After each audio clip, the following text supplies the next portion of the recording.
They left her to freeze beside her husband's corpse, and she would have died if the storm hadn't brought him to her door. Elira Voss, healer, widow, scapegoat, spent 3 days in that rotting barn watching frost climb up her fingers, waiting for the cold to finish what the mob started.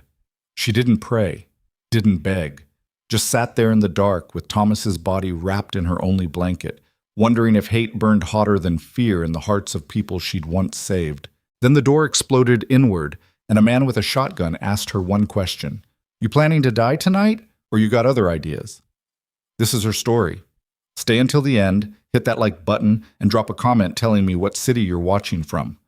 I want to see how far this tale travels. The barn smelled like death and old hay. Elira had stopped noticing 2 days ago, around the same time she'd stopped feeling her toes. Now she just sat with her back against the splintered wood, knees pulled to her chest, watching her breath turn to fog in the blackness. The wind screamed through gaps in the walls like something alive and furious, throwing snow across the dirt floor in violent bursts. Thomas lay 5 feet away, wrapped in the wool blanket that should have been keeping her alive. She'd tried to bury him, spent hours on her knees clawing at frozen ground with her bare hands until her fingernails cracked and bled, but the earth was harder than stone. The storm had other plans anyway, dumped 2 feet of snow over everything by morning, turning her pathetic scrape of dirt into just another white drift. So she dragged him inside instead, covered him proper, and sat down to wait. The people of Black Hollow wanted her dead. Fine. She'd oblige. Her hands had gone numb around midnight. The shivering stopped an hour later, which she knew was worse. Elira Voss had been a healer for 11 years. She understood exactly what her body was doing, recognized each stage of freezing like reading symptoms off a diagnostic chart.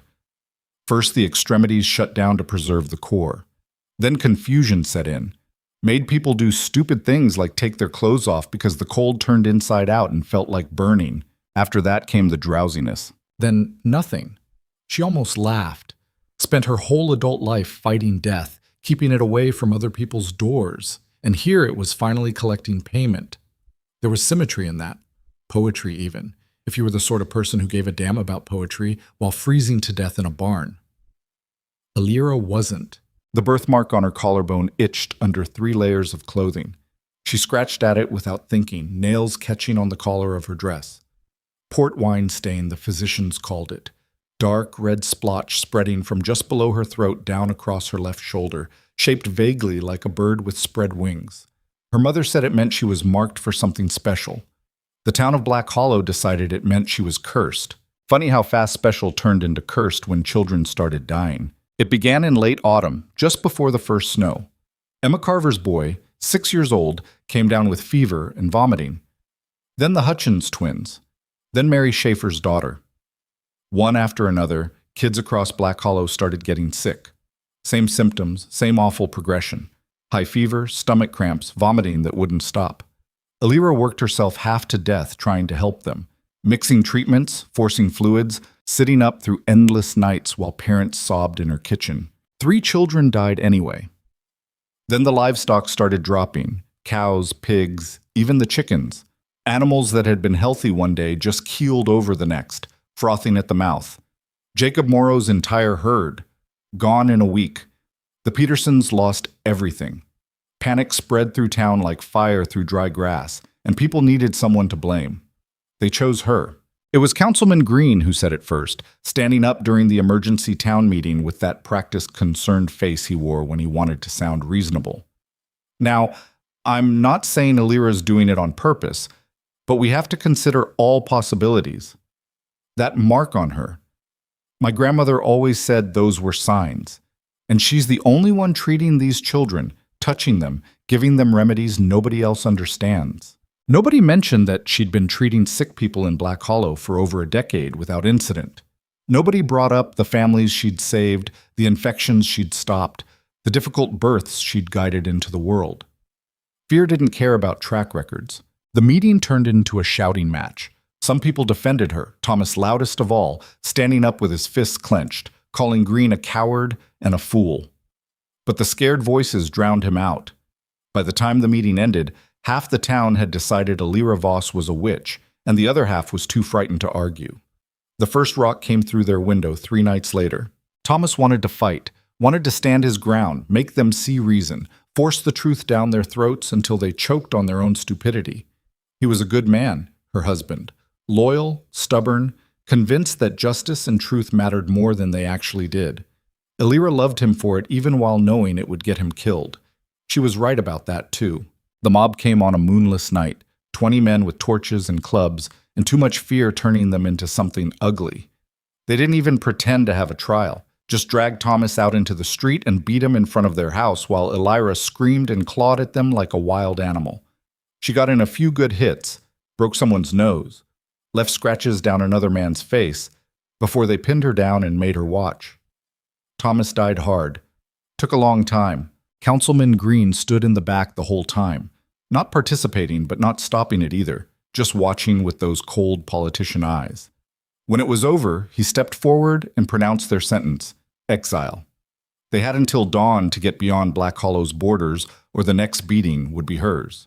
She'd carried Thomas's body herself, wrapped in a sheet, stumbling through the dark with his weight across her shoulders, made it maybe 5 miles before her legs gave out near this abandoned barn. The storm hit an hour after that, and she'd barely managed to drag them both inside before the world turned into howling white chaos. That was 3 days ago. Now she sat in the dark, too cold to shiver, listening to the wind try to tear the barn apart. Her mind drifted. She thought about her mother, dead 15 years now, who used to trace the birthmark with her finger and tell Elira it was beautiful. Thought about the first patient she ever saved, a farmer's wife who would have bled out after childbirth if Elira hadn't known which herbs to pack the wound with. Thought about Thomas proposing in their kitchen, flour on his hands from baking bread, asking her to marry him like he was afraid she'd say no. She should have said no, would have saved him. The darkness got heavier. Her thoughts turned slow and sticky like moving through honey. This was the drowsiness the cold brought, the final gift before the end. Part of her wanted to fight it, the healer part, the part that understood survival and had kept her alive through everything. But a larger part was just tired. So tired of running, of being hated, of watching good things turn to ash. Maybe the people of Black Hollow were right. Maybe she was cursed. The barn door exploded inward. Elira jerked back, some animal instinct firing despite the cold, hands coming up to shield her face from the blast of snow and wind. A massive shape filled the doorway, backlit by swirling white, too big to be human but moving like one. Her frost-addled brain couldn't make sense of it. Then the shape stepped inside and resolved into a man. Not just a man, a giant. Had to be 6'5" at least, shoulders broad enough to block the doorway, wearing a heavy coat crusted with ice. He had a shotgun slung across his back and a face that looked like it had argued with rocks and lost. Sharp jaw, hard angles, eyes that caught the dim light like an animal's. He stared at her for 3 full seconds without speaking. Elira stared back, brain struggling to catch up. This wasn't a rescue. Nobody from Black Hollow would have come looking for her, and even if they had, they wouldn't have looked like this. Mountain man, maybe. Trapper. Someone who lived far enough from civilization that society's rules didn't quite reach. Someone dangerous. You alive? His voice came out rough, like he didn't use it much. She tried to answer, but her mouth wouldn't cooperate. Managed a small nod instead. He glanced at Thomas's body, then back at her, expression unreadable. How long? It took her 3 tries to get words out. 3 days. 3 days out here. Not a question. He stepped fully inside and pushed the door shut against the wind, cutting off most of the storm noise. The barn got quieter, but somehow more tense. You planning to die tonight, or you got other ideas? The question hit her wrong, sparked something in her chest that might have been anger if she had the energy for it. Wasn't planning anything. That's the problem. He unslung the shotgun and leaned it against the wall, then started pulling things from inside his coat. A canteen, something wrapped in cloth. You just give up. You're already dead. Might as well make it official. They killed my husband, her voice cracked. Drove us into a storm. What the hell did you expect me to do? Not freeze. He unwrapped the cloth. Bread, she realized, actual bread, and held a piece out to her. When she didn't take it, he moved closer and pressed it into her stiff hands. Eat. Elira looked down at the bread. Her fingers barely registered its weight. Some distant part of her brain remembered that eating was important, that food meant energy, meant warmth, meant survival. But the larger part couldn't remember why survival mattered. The stranger crouched down in front of her, close enough that she could see ice crystals in his beard, smell pine smoke on his clothes. Listen to me. I don't know who you are or what you did to end up here, and I don't care. But I've pulled enough dead people out of the snow to recognize when someone's about to become one. So you got two choices right now. Eat that bread and come back to my cabin where there's a fire, or sit here and turn into a corpse. Either way, I'm not dragging you. You walk out, or you stay forever. She met his eyes. They were dark, hard, but not cruel. Not kind either, just steady, like he'd said exactly what he meant and nothing more. Why? The word came out as a whisper. Why what? Why do you care? Something flickered across his face, too quick to read. I don't, but my mother would have, and she's not here to do it herself, so I am. He stood up, movements economical and precise. You got 5 minutes to decide. After that, I'm leaving, whether you're with me or not. He walked to the far corner of the barn and started checking the walls, testing their stability like he was cataloging exactly how close to collapse they were. Giving her space, maybe. Or just not interested in watching her make up her mind. Alira looked at the bread in her hands, then at Thomas's body, still wrapped in the blanket, then at her own fingers, blue-white in the darkness. You walk out, or you stay forever. She thought about Thomas again, about what he would have wanted. He'd spent his whole life fighting for things, for justice, for her, for the stubborn belief that people could be better than their worst impulses. He never gave up on anything, drove her crazy sometimes, that relentless optimism. He'd be furious if she quit now. The stranger was right. Staying here wasn't grief or honor or any noble thing. It was just giving up, letting Black Hollow win, letting those bastards murder them both without consequence. Alira bit into the bread. It was dry, dense, probably a week old, tasted better than anything she'd ever eaten. She forced herself to chew slowly, swallow carefully, let her stomach remember how food worked. The stranger glanced over, saw her eating, and gave a single sharp nod like that settled something. Can you stand? She tried. Got about halfway up before her legs buckled and she collapsed back against the wall. The stranger crossed the barn in 3 strides and hauled her upright with one arm, steadying her like she weighed nothing. We're not going far, he said. 1/4 mile through the trees. You fall, I'm not carrying you. You get back up and keep moving, understood?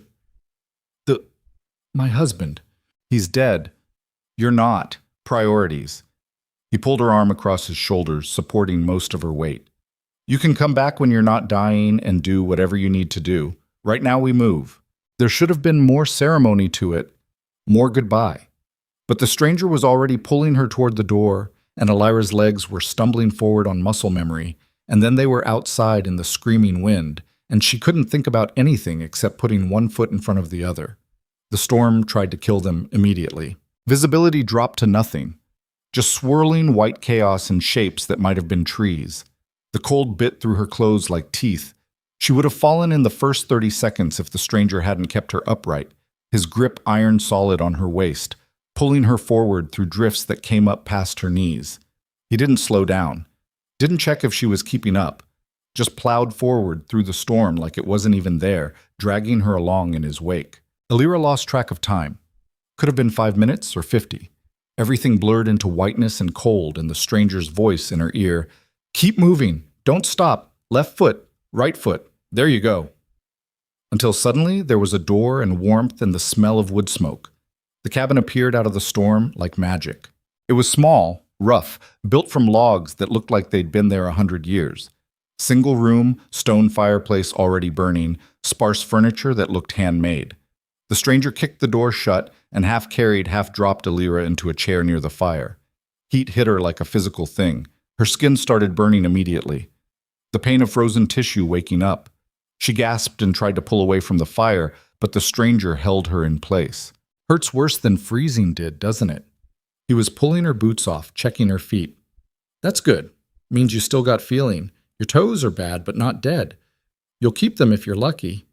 He moved with practiced efficiency, building up the fire, bringing her water, wrapping a heavy blanket around her shoulders. Didn't ask permission, didn't make small talk, just did what needed doing like he'd done it before.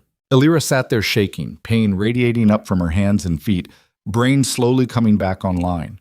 Details filtered in. The cabin was cleaner than she expected, organized, maintained, everything in its place. Hunting rifle above the door, snowshoes hanging on one wall, shelves lined with jars and tools and supplies.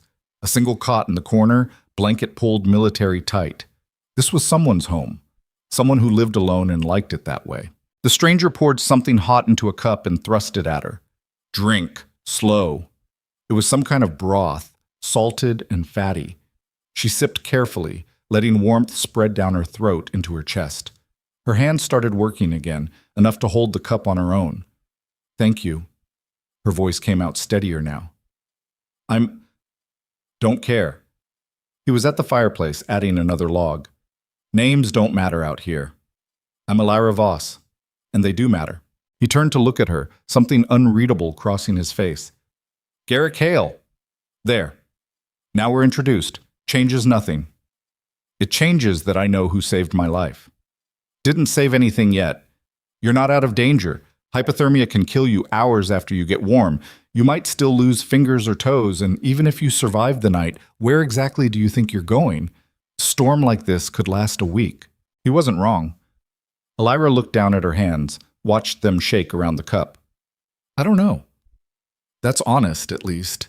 Garrick moved to the shelves and started pulling down supplies, cloth, jars, what looked like medical equipment. You're a healer. Not a question. How did you... Saw the herbs in your pockets, the way you checked your own pulse earlier. Most people dying in a barn don't stop to diagnose themselves. He brought the supplies over and set them on the small table near her chair. So here's how this works. You're staying here until the storm breaks and you can walk without falling over.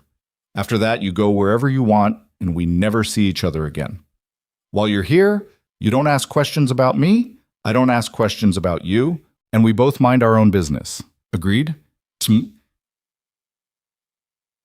Elira studied him. Garrick Hale was younger than she'd first thought.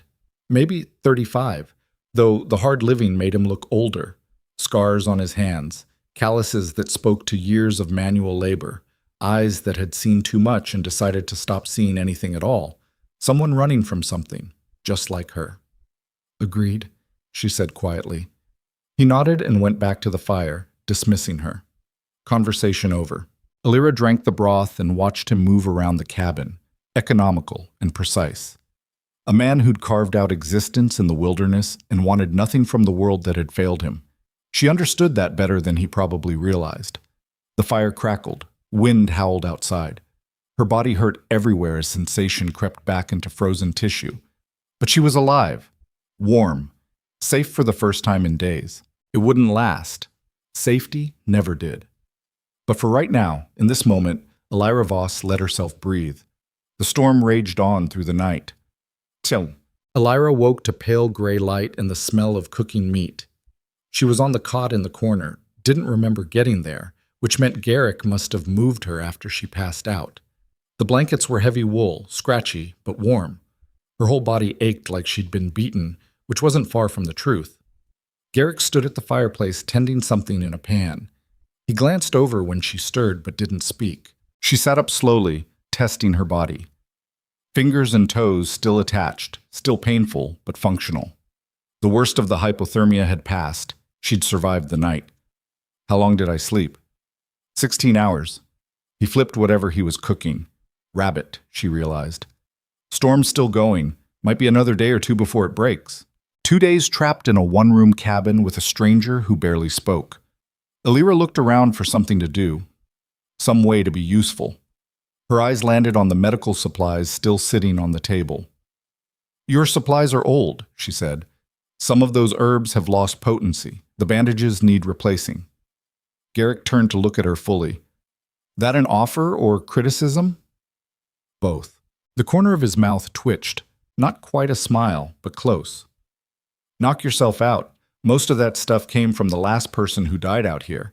I don't know what half of it does. What happened to them? Said you weren't going to ask questions. I said I'd agreed. Didn't say I'd follow through. This time he did almost smile. Got some fight in you after all. Good. You'll need it. He scooped the cooked rabbit onto 2 plates and brought one over to her. Eat, then do whatever you want with the supplies. The meat was plain, unseasoned, probably gamey. Alira ate every bite and wanted more. Garrick watched her eat with that same unreadable expression, like he was cataloging information without judging it. They kill your husband for what you are or what you did? The question came out casual, but Alira heard the weight under it. She set down her plate. What I was accused of doing, there was sickness in our town, children dying, livestock too. They needed someone to blame. And they picked the healer. Garrick nodded like that made perfect sense. People are stupid when they're scared. Seen it before. Your mother. He went still. What about her? You said she would have cared. About someone freezing in a barn, past tense. And you have the look of someone who knows exactly what it's like when a town turns on you. For a long moment, Garrick just stared at her, face hard. Then he stood up and walked to the window, looking out at the storm.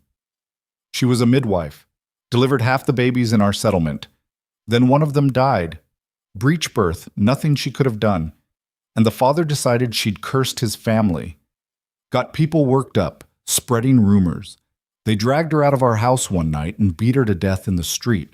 His voice stayed flat, emotionless, like he was reciting facts about someone else's life. How old were you? 14.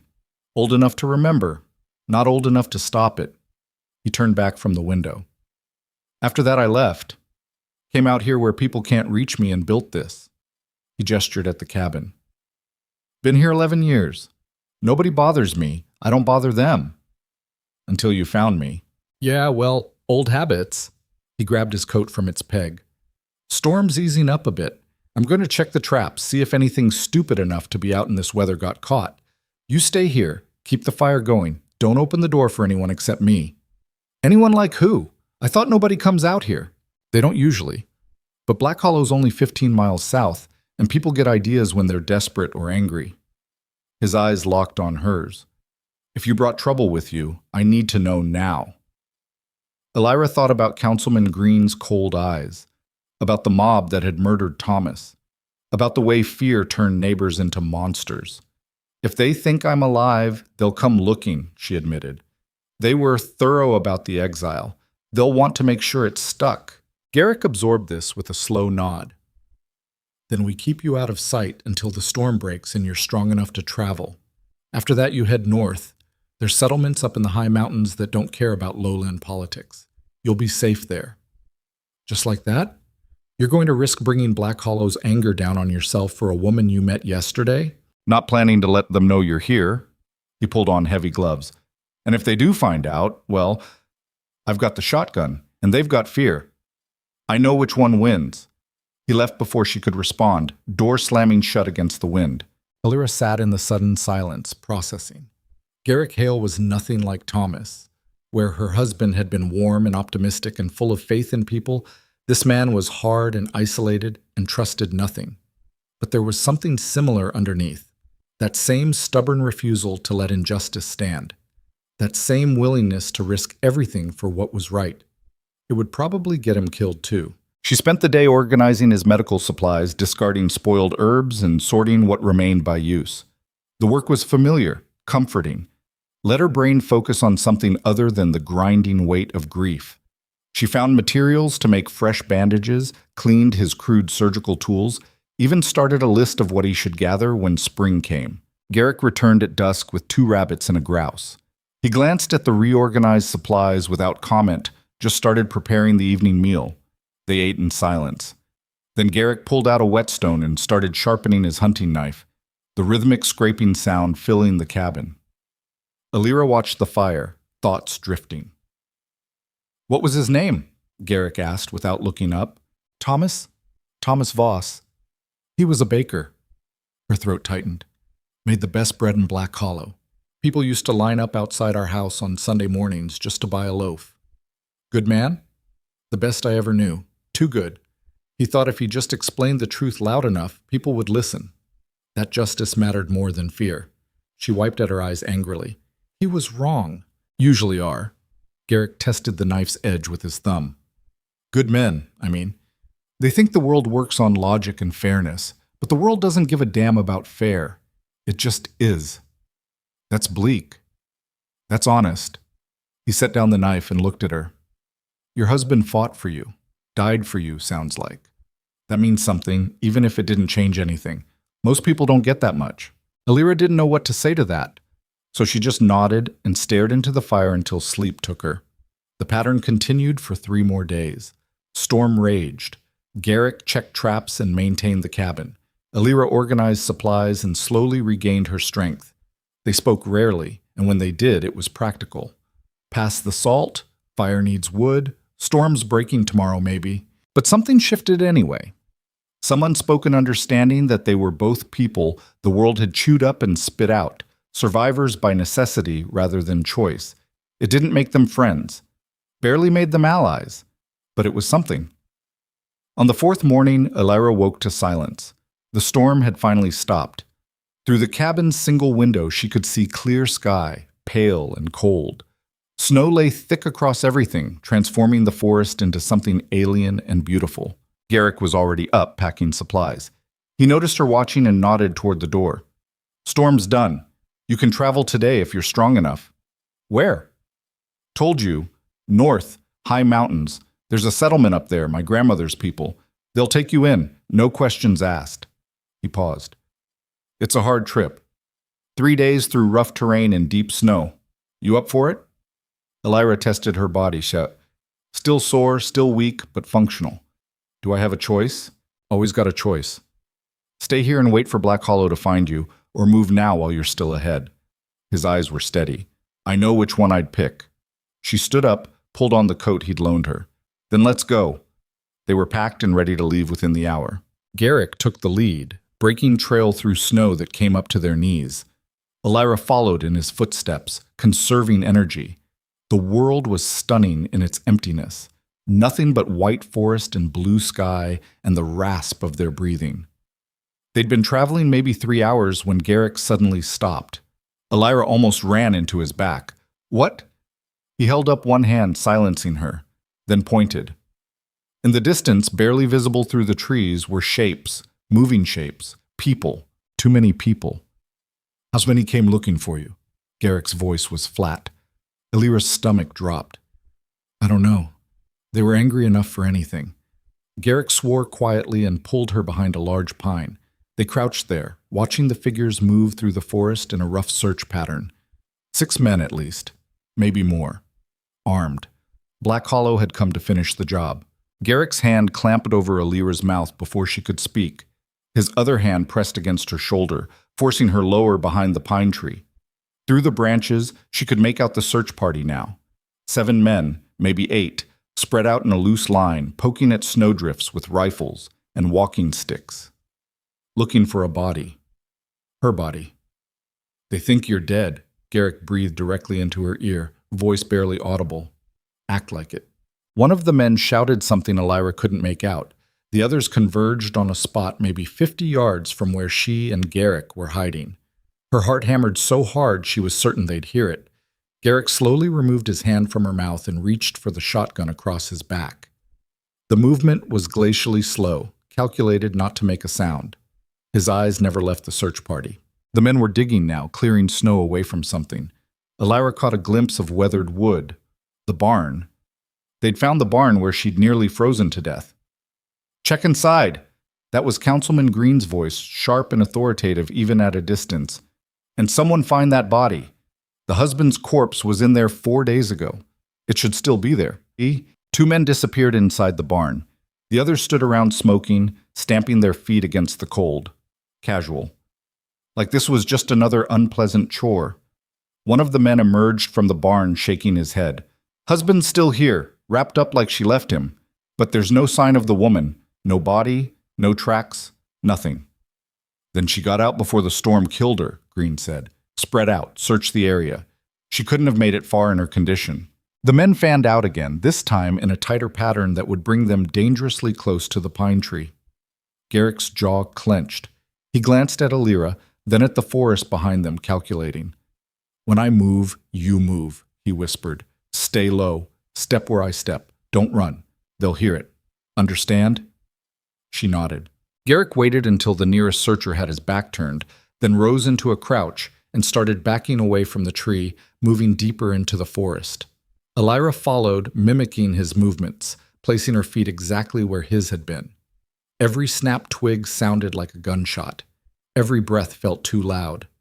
They'd made it maybe 30 feet when someone shouted, "Over here!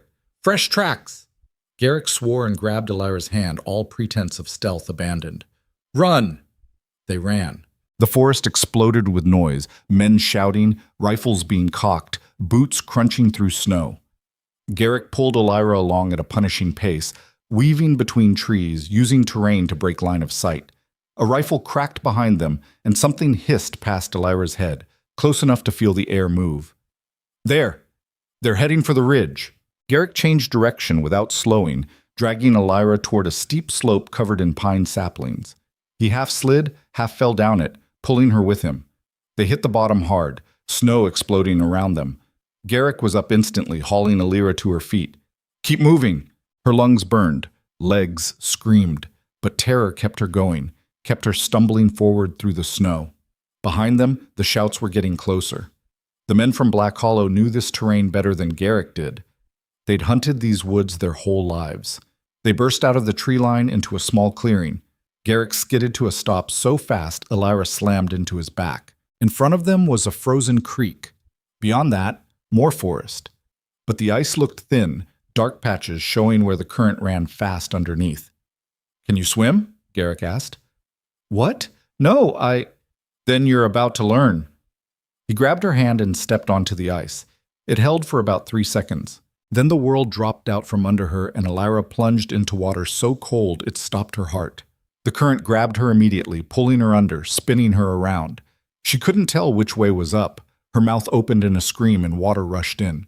Something grabbed the back of her coat and yanked. She broke the surface, gasping, choking. Garrick had one arm around her waist, the other hooked over a tree root extending from the bank.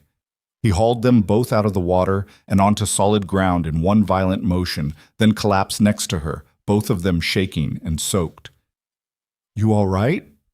His lips were already turning blue. She couldn't answer, couldn't do anything but cough up creek water and shiver. Garrick pulled her to her feet anyway, dragging her into the tree line. Behind them, the search party reached the creek. Green stood at the edge, staring at the broken ice. "They went in," someone said. "Then they're dead," Green replied flatly. "Current's too strong. They'll wash up downstream in a few days when the thaw comes." He looked around at his men. "We're done here. Back to town." "Shouldn't we search the banks? Make sure? In this cold? After going in water like that?" Green shook his head. "Nobody survives that. The creek did our work for us. Let's go." Elira watched from the trees as the search party turned and trudged back the way they'd come. Green never looked back, just walked away like he'd finished checking items off a grocery list. The moment they were out of sight, Elira's knees gave out. Garrick caught her before she hit the ground. "Not yet. We need heat or we're dead in an hour. Can you walk?" I can't." "Yes, you can." He pulled her arm across his shoulders and started moving. 5 more minutes. That's all I need. 5 minutes, and then you can collapse." She didn't remember those 5 minutes.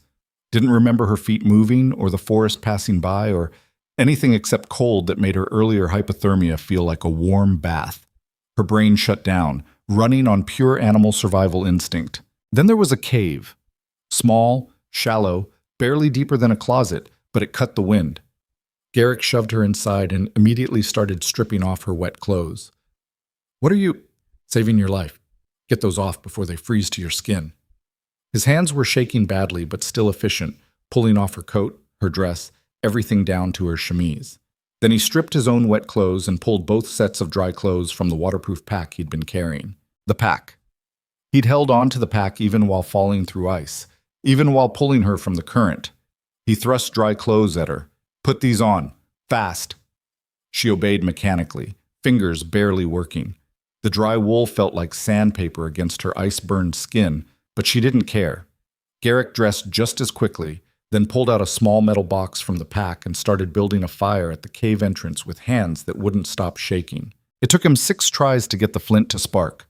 The tiny flame caught on some dry moss he'd packed, grew slowly into twigs, then actual branches.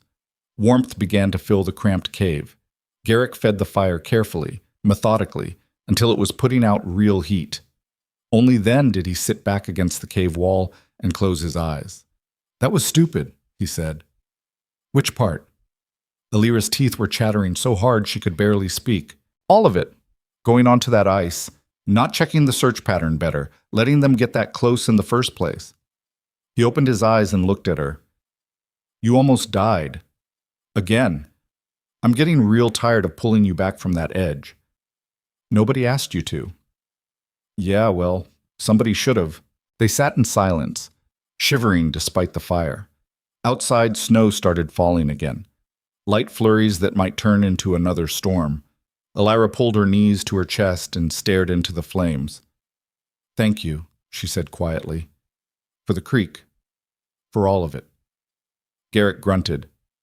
"Thank me when we're somewhere that isn't a cave." "You could have let them find me. Given me up. They would have left you alone. Probably. But you didn't. No." "Why?" He was quiet for a long time. The fire crackled. Wind whistled past the cave entrance. "Because I stood there and watched them beat my mother to death," he finally said. 14 years old, hiding behind a water barrel, too scared to move. They dragged her into the street and I just froze. Couldn't make myself step out. Couldn't make myself do anything except watch. His voice stayed flat, but his hands had curled into fists. After they finished, after everyone left, I went to her. She was still breathing, looked up at me and said, "It's all right, baby. Not your fault." Then she died. He stared into the fire. Took me 11 years to figure out she was wrong. It was my fault, not the beating. I couldn't have stopped that. But I could have been there with her. Could have held her hand while she died instead of letting her die alone in the dirt. Elira's throat tightened. "So when I found you in that barn," Garrick continued, "I saw her. Same thing. Someone left to die alone because people were too scared or too cruel to be decent. And I thought, not this time. This one doesn't die alone." He looked at her. "That's why. Nothing noble about it. Just me trying to balance a scale that'll never balance." "That's the most noble thing I've ever heard," Elira said softly. "Then you haven't heard much." But his expression softened slightly. "Get some sleep. Fire should last a few hours. When you wake up, we move again." "Where?" "Same place we were headed before, north. My grandmother's settlement." He pulled out a piece of dried meat from the pack and tore it in half, handing her a piece. "They'll keep you safe. And Green thinks you're dead now, which helps." Elira took the meat but didn't eat it yet. "Why does your grandmother live all the way up there?" "Because she's smart. Left lowland politics behind 40 years ago. Took her family into the high mountains where laws are suggestions and neighbors actually help each other." He bit into his portion. "She's mean as a snake and twice as tough. You'll like her." "Will she like me?" "Doesn't matter. She owes me a favor and she pays her debts." He settled back against the wall. "Now sleep. That's not a suggestion." Elira lay down near the fire, using her wadded-up wet coat as a pillow. Every muscle ached. Her head pounded. But for the first time since Thomas died, she felt something other than grief and rage. Hope, maybe. Or at least the absence of hopelessness. She fell asleep watching Garrick feed the fire, his scarred hands steady despite everything they'd been through. They left the cave at first light. The new snowfall had covered their tracks, which helped. Garrick led them north by landmarks Elira couldn't see. A bent pine here, a specific rock formation there. The man navigated the wilderness like reading a book. "How often do you come out here?" she asked around midday. "Used to come every few months. Trade furs, get supplies, check on my grandmother." He pushed aside a low-hanging branch, holding it so it wouldn't snap back at her. "Haven't been in almost a year, though." "Why not?" "Got tired of seeing people." It was said so matter-of-factly that Elira almost laughed. Present company excluded? Jury's still out. They walked in silence after that, saving breath for the brutal uphill terrain. The mountains rose in front of them, white peaks cutting into blue sky. Beautiful and deadly in equal measure. By late afternoon, Elira's legs were shaking with exhaustion. Garrick noticed, of course. He always noticed. "There's a hunting shelter about a mile ahead," he said. We'll stop there for the night. The shelter turned out to be another cave, this one deeper and clearly used regularly. Someone had left a stack of firewood inside, protected from the weather. Garrett got a fire going while Alira collapsed against the back wall. Eat. He handed her more dried meat and some kind of hard bread. You're burning more energy than you're taking in. She forced herself to chew, swallow. How much farther? 2 more days if the weather holds, 3 if it doesn't. He sat down across from her. You holding up? I'm fine. You're a terrible liar. Then why ask? That almost smile flickered across his face again. Fair point. He pulled out his knife and started working on a piece of wood, carving it into something. Alira watched his hands move, precise and practiced. The silence between them felt different now, less like 2 strangers forced together, more like 2 people who decided they could tolerate each other. Can I ask you something? Alira said. Doesn't mean I'll answer. Your mother, the midwife, did she teach you about healing? Garrick's hands paused just for a second. Some, basic stuff. How to set bones, treat wounds, which plants stop infection. Nothing fancy. That's more than most people know. She wanted me to have skills that mattered, said a man who could heal was worth more than a man who could only hurt. He went back to carving. Guess she was half right. Which half? The healing part. The worth part. Jury's still out. Alira pulled her knees up, wrapping her arms around them. She sounds like she was a good person. Best I ever knew. His jaw tightened. Which is why they killed her. Good people make everyone else feel guilty for being mediocre. Is that what you think? That goodness is a death sentence? I think goodness makes you vulnerable. Makes you trust people who don't deserve it. Makes you believe fairness matters when the world's made it real clear it doesn't. He looked up from the carving. Your husband was good, right? And where'd that get him? The words hit harder than they should have. Alira looked away, blinking back sudden tears. That's cruel. It's true. Truth doesn't care about cruel. He died defending me. Died believing that standing up for what was right mattered, even if it cost him everything. You think that was worthless? I think it was brave and stupid, and it got him killed. Garrick's voice stayed level. I'm not saying he was wrong to do it. I'm saying the world punished him for being decent, same as it punishes everyone who tries. So what's the alternative? Be like you? Hide in the woods and trust no one? I'm alive. He's not. You tell me which strategy works better. Alira stood up, anger overriding exhaustion. You saved me. Risked your life pulling me from that creek. Fought off a search party so I could escape. That's not hiding. That's not trusting no one. That's you being exactly the kind of good person you claim doesn't survive. Garrick stared at her for a long moment. Then he went back to carving, expression unreadable. You should get some sleep, he said quietly. Long day tomorrow. But Alira didn't move. Why does it bother you so much? That you're good? That you're like your mother? Because she died screaming, and I'm still here. The knife bit into the wood with more force than necessary. Because being good got her killed and being a coward kept me breathing, and I spent every single day trying to figure out which one of us made the right choice. The raw pain in his voice stopped Alira cold. She'd thought her grief was the only kind that mattered, that losing Thomas was a unique agony.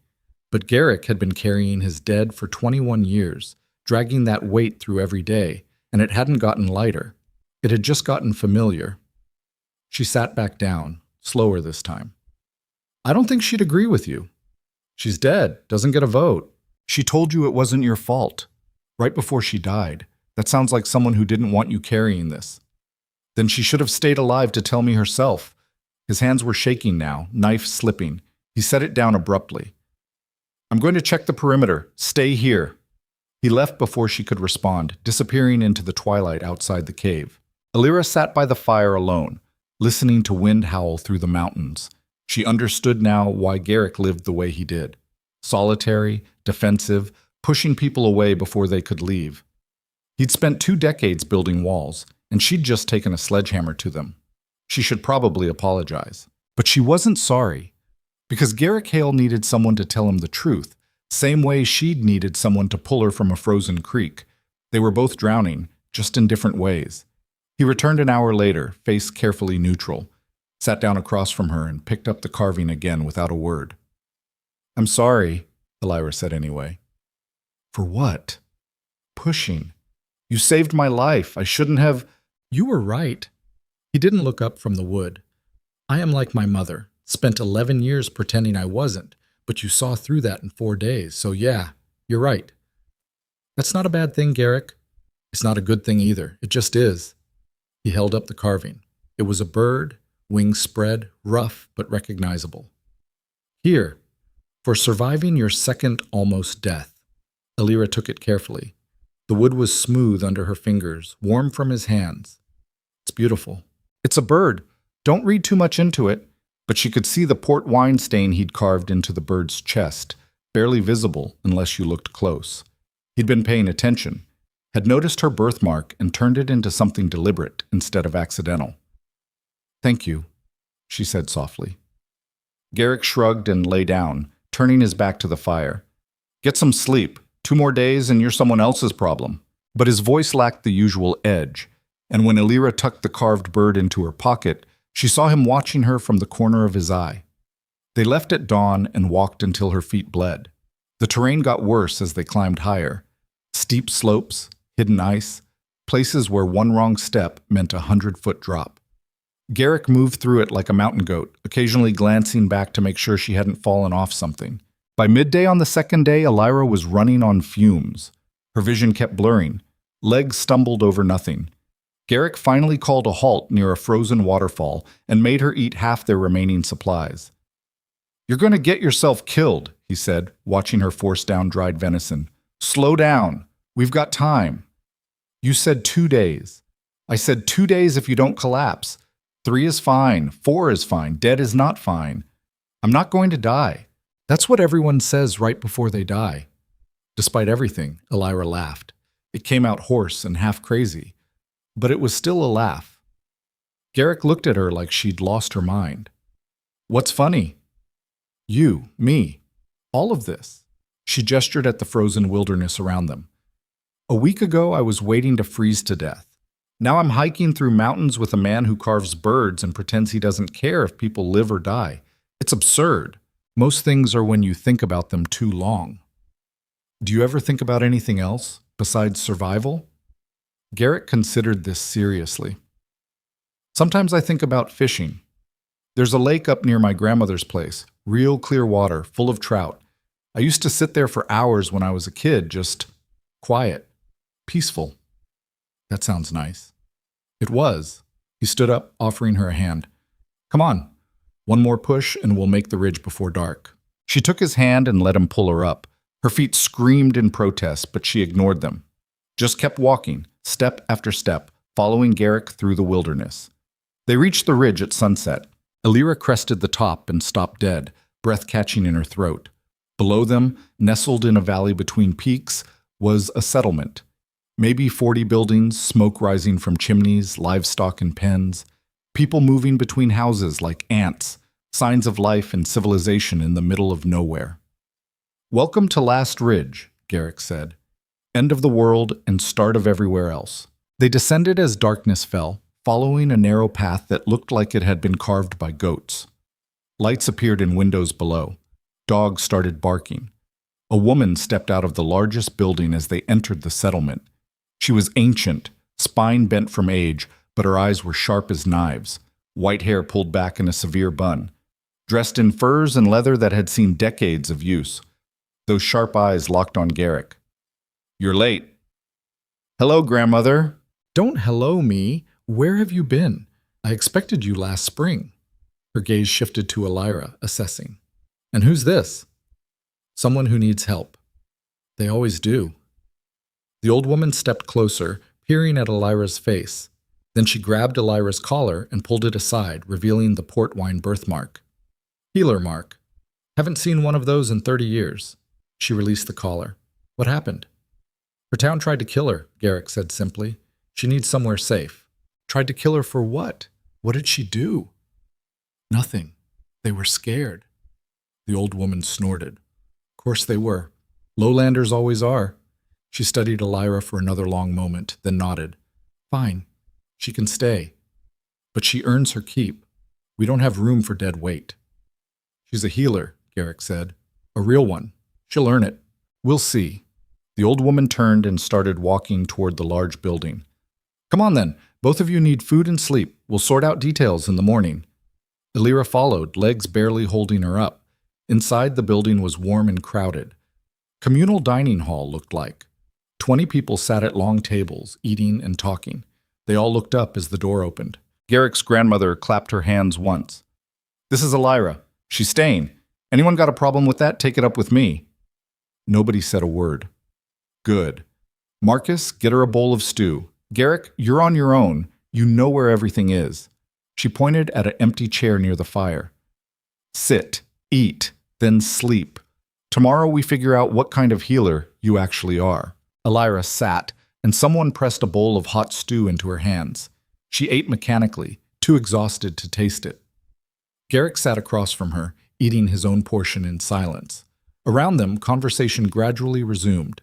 People went back to their business. But Elira caught them glancing over, curious and wary in equal measure. Garrick's grandmother sat down beside her. I'm Vera. I run this place, which means what I say goes. We don't have much, but what we have we share. Everyone works, everyone contributes. No exceptions. I understand, Elira managed. You look half dead. When's the last time you slept properly?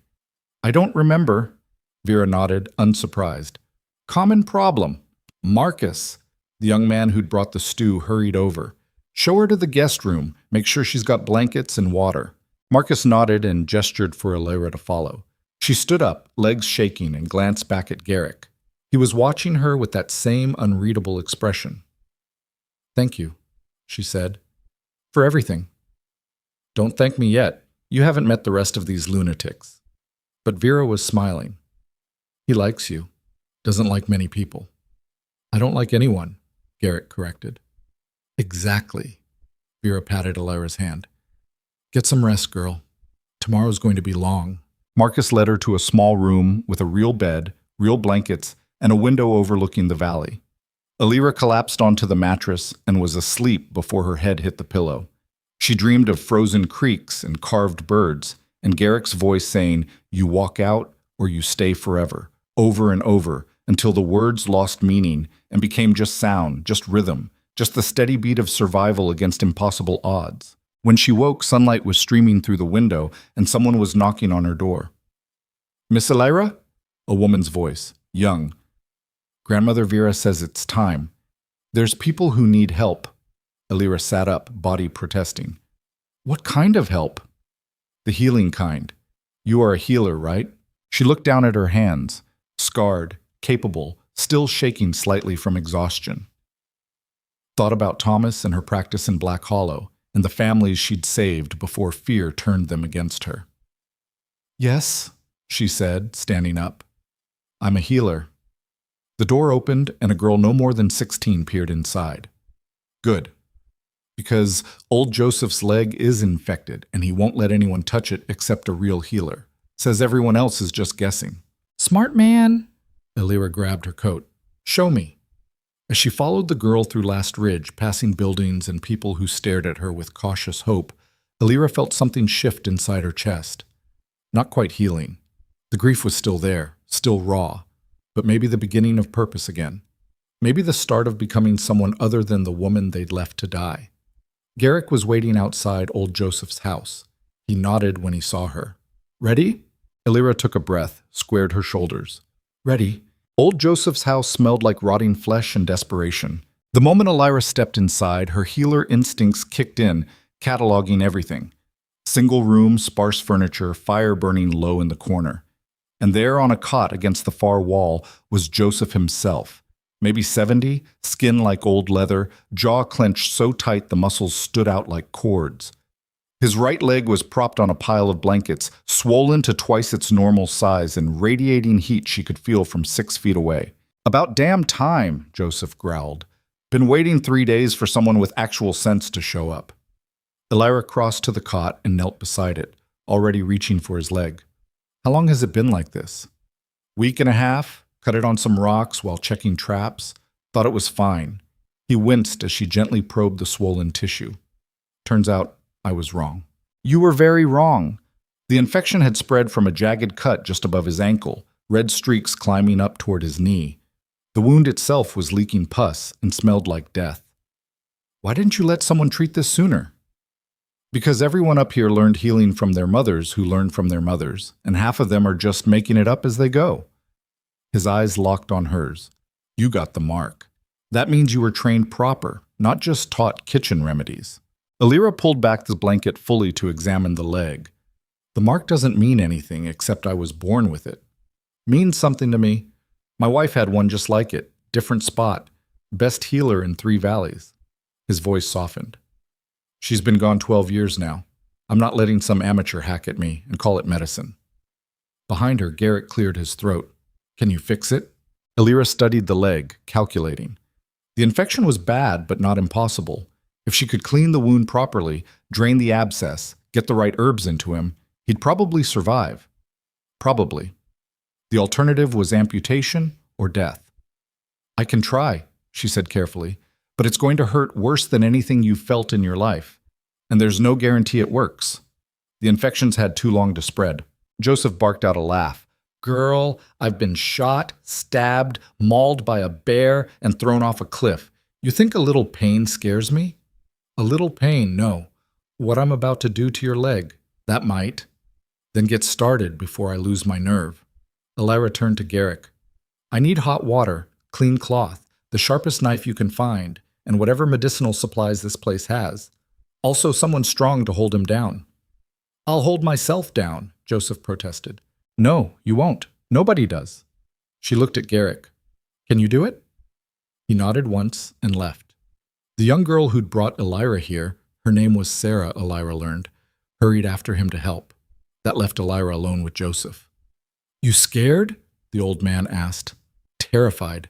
I haven't treated anyone in weeks. I'm exhausted, half-starved, and still recovering from nearly freezing to death twice. If I mess this up, you die, and everyone here decides I'm useless. Joseph studied her face. But you're going to do it anyway. Yes. Good. That's what my Miriam would have said. He settled back against the pillows. All those fancy healers down in the lowlands, they talk pretty and make promises they can't keep. But the real ones, they're honest about being scared, means they actually understand what they're doing.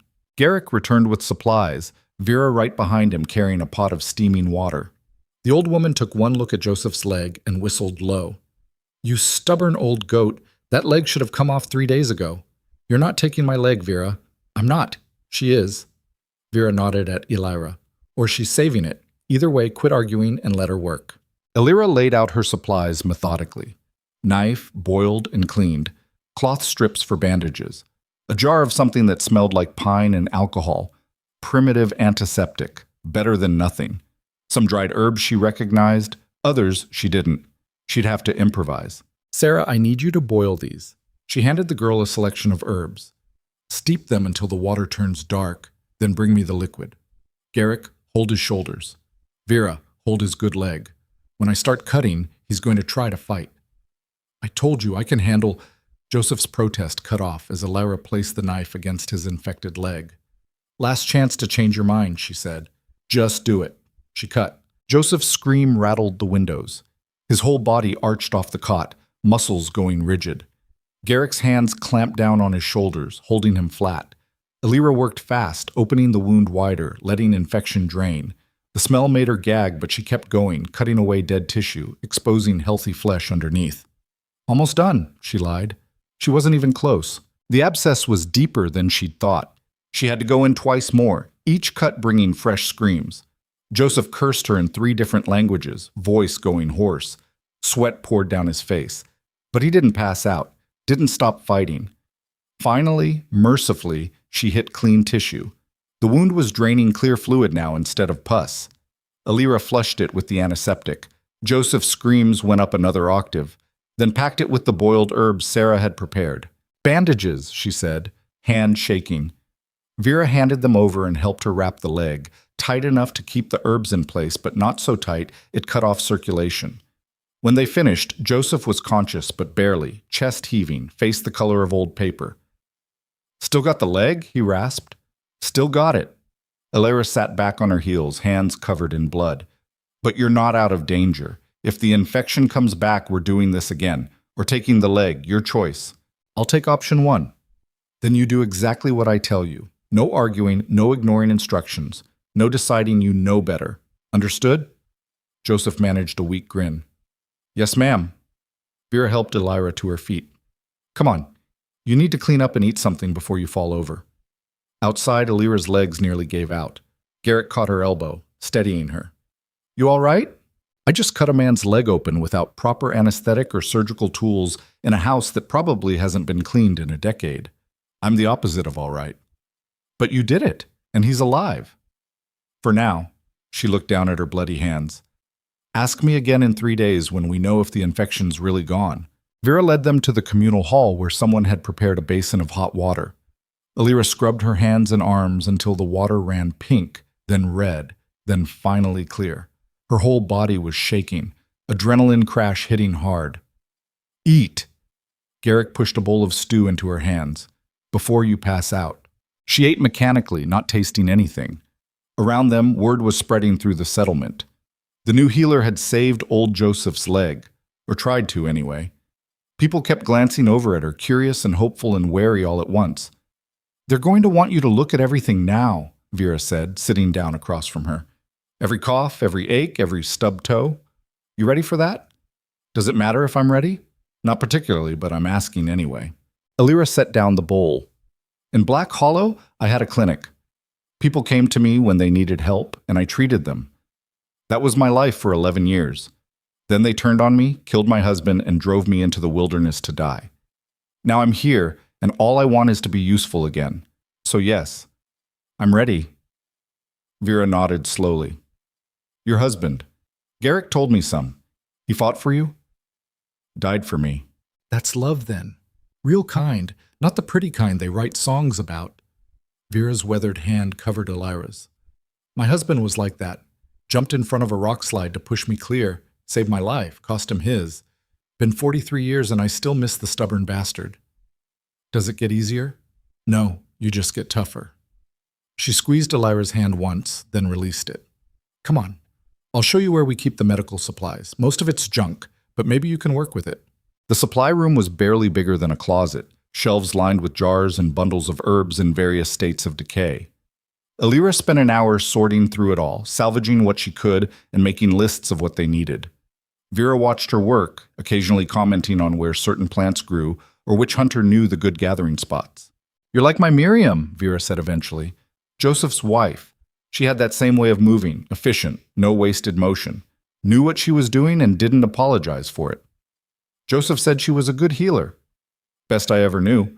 Delivered most of the children in this settlement, including my grandchildren. Kept us all alive through bad winters and worse injuries.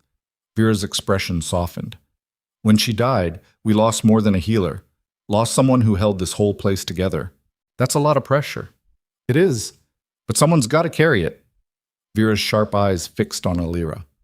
Question is, are you running from something or running toward something? Because this place needs the second kind.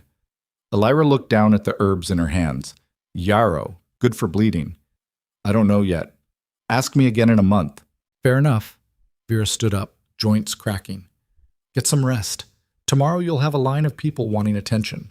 May as well face them with a clear head. But sleep didn't come easily that night. Elira lay in her small room listening to the settlement settle into darkness, mind racing. She thought about Joseph's leg, whether she'd done enough. Thought about Thomas and whether he'd be proud or horrified that she was still alive while he was buried in frozen ground outside Black Hollow. Thought about Garrick and the careful distance he maintained even while saving her life repeatedly. She must have dozed eventually because the next thing she knew, someone was pounding on her door. Miss Elira, please, you have to come. She was on her feet before fully waking, grabbing her coat. Outside, a young man she didn't recognize was practically dancing with anxiety. It's my daughter. She's burning up with fever and won't stop coughing. My wife says... She says it looks bad. Elira's blood went cold. Fever. Coughing. Just like Black Hollow. Show me. The man's house was on the far side of the settlement. Inside, his wife sat beside a small bed holding a girl who couldn't have been more than 5. The child's face was flushed, breathing rapid and shallow. When she coughed, it sounded wet, rattling in her chest. Elira knelt beside the bed and placed her hand on the girl's forehead, burning hot. How long has she been like this? Started yesterday, the mother said, voice shaking. Just a small cough, nothing serious, but tonight she got worse. So much worse. Any vomiting? Stomach cramps? No, just the fever and cough. Not the same sickness, then. Something else. Elira examined the girl more thoroughly, listened to her breathing, checked her throat, felt for swollen glands. Pneumonia, most likely. Treatable if caught early. I need hot water and clean cloths, she said, and whatever honey you have. Also those purple flowers that grow near the creek. Do you know the ones I mean? The father nodded. Lungwort. My mother used to make tea from it. Smart woman. Get me fresh lungwort, as much as you can find. And wake Grandmother Vera. Tell her I need willow bark. The man ran off. His wife stayed, clutching her daughter's hand. Is she going to die? Not if I can help it. Elira started preparing a compress for the girl's forehead. What's her name? Anna. After my mother. Well, Anna's strong, I can tell. Strong girls fight hard. She placed the compress carefully. But she needs help fighting, and that's what we're going to give her. Over the next hour, Elira worked steadily. She made tea from the lungwort to help Anna's breathing, crushed willow bark for the fever, used honey to soothe the cough. The girl was too weak to drink much, but Elira got small amounts into her, patient and persistent. Garrick appeared sometime after midnight, carrying more supplies. Vera said you needed these. You should be sleeping. So should you. He set down the supplies and crouched beside her. How bad? Pneumonia. She's young and it hit fast, which is bad. But we caught it early, which is good. Elira mixed another batch of tea. Probably 4 or 5 days before we know if she'll make it. 4 or 5 days of this? He gestured at the frantic parents, the sick child. You just got here. Sickness doesn't wait for convenient timing. Neither does exhaustion. When's the last time you slept a full night? I don't remember. When's the last time you minded your own business? Garrick almost smiled. Touché. He stood up. I'll be outside if you need anything. Someone should keep watch. Word's spreading, and people are going to panic. He was right. By dawn, half the settlement knew about Anna's illness. People started gathering outside the house, murmuring worries about contagion, asking if their own children were safe. Vera had to physically disperse them twice. You're making them nervous, she told Elira when she came inside to check on progress. Good. Nervous people wash their hands and keep their distance. Stupid people spread disease. Miriam used to say the exact same thing. Vera peered at Anna, who was sleeping fitfully. Is she improving? Maybe. The fever's down slightly, but it's too early to tell. Anna's mother hadn't left the bedside. Her father paced constantly, wearing a track in the floor. Elira understood their fear. She'd seen it 100 times in Black Hollow. The helplessness of watching your child suffer and knowing all you could do was wait. Around noon, Anna's fever spiked again. She started convulsing, body going rigid. Her mother screamed. Elira grabbed the girl and turned her on her side, protecting her airway, keeping her from swallowing her tongue. Get cold water, now! Garrick appeared with a bucket almost instantly. Elira soaked cloths and packed them around Anna's body, trying to bring the temperature down through sheer force. The convulsions lasted maybe 30 seconds, but felt like hours. When they stopped, Anna went limp. Her breathing was so shallow, Elira had to put her ear against the girl's chest to hear it. Is she... The mother couldn't finish. She's alive. Barely. Elira kept the cold compresses in place, changing them every few minutes as they warmed. But we're losing her. The fever's too high. What else can we do? Elira's mind raced through options. Everything she'd tried was standard treatment, things any competent healer would do. But Anna needed something more, something stronger. And Elira didn't have it, unless... There's a plant, she said slowly. Grows in swampy areas, dark green leaves with red veins. Very bitter. My mother used it once when I was a child, when I had fever so bad the physicians gave up on me. Feverfew? Vera asked. No, something else, rarer. My mother called it devil's tongue because it tasted like poison. Vera's eyes widened. Snake root. You're talking about snake root. That's the one. Do you have any? Haven't seen it in years. It only grows in specific conditions, and those swamps mostly dried up. Vera shook her head. Last place I knew that had it was maybe 20 miles east, down in the lowland bogs. 20 miles. In snow. Through wilderness, and they'd have to find a specific plant in a frozen swamp. I'll go, Garrick said from the doorway. Everyone turned to stare at him. You don't even know what it looks like, Elira protested. So describe it. I'll find it. His expression was set, determined. You said it might save her. That's enough. It's a 2-day trip minimum, maybe 3 in these conditions. Then I better get moving. Vera grabbed his arm. Garrick, those lowland bogs are dangerous even in summer. In winter, the ice is unstable and visibility's terrible. You could die out there. Or I could come back with the plant and the girl lives. He pulled free gently. I've made worse gambles. Elira stood up, crossing to him. Why? You don't even know this family. No, but you do.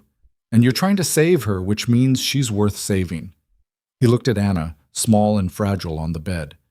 Besides, I'm tired of children dying because adults are too scared or stupid to help. His mother. He was still trying to save his mother. Elira described the plant in detail, the specific shade of green, the red veining pattern, the way it grew low to the ground in clusters. Garrick listened intently, asking questions, making sure he understood. Then he grabbed his pack and left without another word. The waiting was worse than the work. Elira stayed with Anna, monitoring her condition hour by hour. The fever remained dangerously high despite everything she tried. Twice more, the girl convulsed. Her breathing got shallower. Her pulse weakened. By the second day, Anna's parents had stopped asking if she'd survive. They just sat there holding her hands, faces blank with grief. Elira understood that look. She'd worn it herself in the barn beside Thomas's body. The moment when you stop fighting and start accepting. Don't give up on her yet, she said quietly. Anna's mother looked at her with hollow eyes. It's been 2 days. She's getting worse. And your friend isn't back yet with the plant that might not even help. He'll come back, and it will help. You can't know that. No, but I can believe it. And sometimes that's enough. It sounded hollow, even to her own ears. But what else could she say? That medicine was uncertain and children died despite everyone's best efforts? That sometimes hoping was all you had left? That night, Anna's breathing nearly stopped. Elira had to physically stimulate her, rubbing her chest, forcing her to cough, keeping her engaged with life. The parents sat in the corner crying, convinced they were watching their daughter's final hours. Then the door burst open and Garrick stumbled inside. He looked like death. Face windburned, lips cracked and bleeding, ice crusted in his beard. His clothes were soaked through and he was shaking so hard he could barely stand. But clutched in his fist was a bundle of dark green plants with red veins. Got it, he managed through chattering teeth. Elira grabbed the plants and thrust Garrick toward the fire. Sit, warm up, don't move. Then she turned to Anna's father. Boil water, fast. She worked quickly, crushing the snakeroot leaves, extracting the bitter juice, mixing it with honey to make it swallowable. The preparation had to be exact. Too little wouldn't work. Too much could be poison. Her hands shook as she measured. Finally, she had a small cup of dark liquid. She lifted Anna's head gently and tipped the mixture into her mouth, massaging her throat to make her swallow. Then there was nothing to do but wait. Hours passed. The fever stayed high. Anna didn't wake. Elira checked her pulse obsessively, counting each weak beat. Then, just before dawn, something changed. The fever broke. It happened fast. 1 minute Anna was burning, the next her skin was cool and damp with sweat. Her breathing deepened. Color started returning to her face. Anna's mother gasped and clutched her husband's arm. Is she? Sleeping, Elira said, weak with relief. Really sleeping, not unconscious. The fever broke. She's going to be all right. The mother burst into tears. The father grabbed Elira's hands and kissed them, thanking her over and over. Elira extracted herself gently and crossed to where Garrick sat by the fire, still shivering despite the heat. You saved her life, she said quietly. You saved her life. I just walked a bit.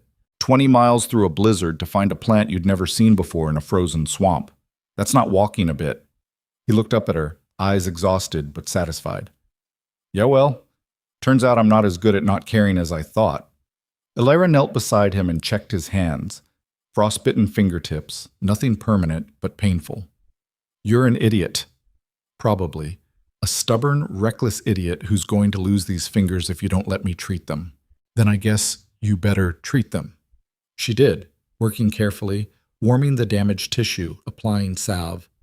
Garrick didn't complain even though she knew it hurt, just sat there watching her work with that same unreadable expression. Thank you, Elira said finally, for believing me about the plant, for going after it even though it was insane. You said it would save her. That was enough. He flexed his bandaged hands experimentally. Besides, someone had to prove good people can win sometimes. Might as well be us. Over the next week, Anna recovered fully. Word spread through Last Ridge faster than fever. The new healer had saved Joseph's leg, and now she'd brought a dying child back from the edge. People started showing up at Vera's Hall with ailments they'd been ignoring for months. A hunter with a shoulder injury that never healed right. A woman with chronic stomach pain. An elderly man whose vision was failing. Elira treated them all, one by one, drawing on every scrap of knowledge she'd accumulated over 11 years of practice. Some she could help immediately. Others needed time and careful monitoring. A few were beyond her abilities, and she told them so honestly, earning respect for her honesty. Garrick stayed close, helping when she needed supplies, building her a proper workspace in one of the empty storage buildings, making sure she ate and slept and didn't work herself to death. He didn't talk much, never did, but his presence became a constant. One evening, 2 weeks after Anna's recovery, Elira found him sitting outside her workspace carving another piece of wood. What is it this time? She asked, sitting down beside him. Bird again. I'm not very creative. He held it up. Another spread wing design, this one more detailed than the first. For Anna. Her mother asked if I could make something she could keep. That's kind of you. It's wood, don't read too much into it. But Elira could see the care in every cut, the attention to detail. Garrick Hale pretended not to care about anything, but his hands told a different story. I've been thinking, she said carefully, about staying. Here, I mean, long term. Garrick's hands paused. Yeah? Vera offered me Miriam's old position, official healer for the settlement. I'd have a house, supplies, everything I need. She pulled her coat tighter against the cold. It's a good offer. Sounds like it. But it means I'd be staying, putting down roots, becoming part of this place. She looked at him. And I don't know if I'm ready for that. Everything I built in Black Hollow, everything I had, gone in one night. What if that happens again? It could, Garrick said honestly. World's unpredictable like that. But you can't spend your whole life running from what might happen. Sometimes you just have to pick a spot and stand there until the world either breaks you or accepts you. Is that what you did? Picked this spot and stood? More or less. Hasn't broken me yet. He went back to carving. These people need a healer. A real one, not someone's grandmother teaching kitchen remedies. You're good at this, Elira. Better than good. And they're already starting to trust you, which is more than most outsiders get. What about you? Are you staying? He was quiet for a long time. I don't know. I usually winter here, then disappear until next season. But things are different now. Different how? Just different. He set down the carving and looked at her directly.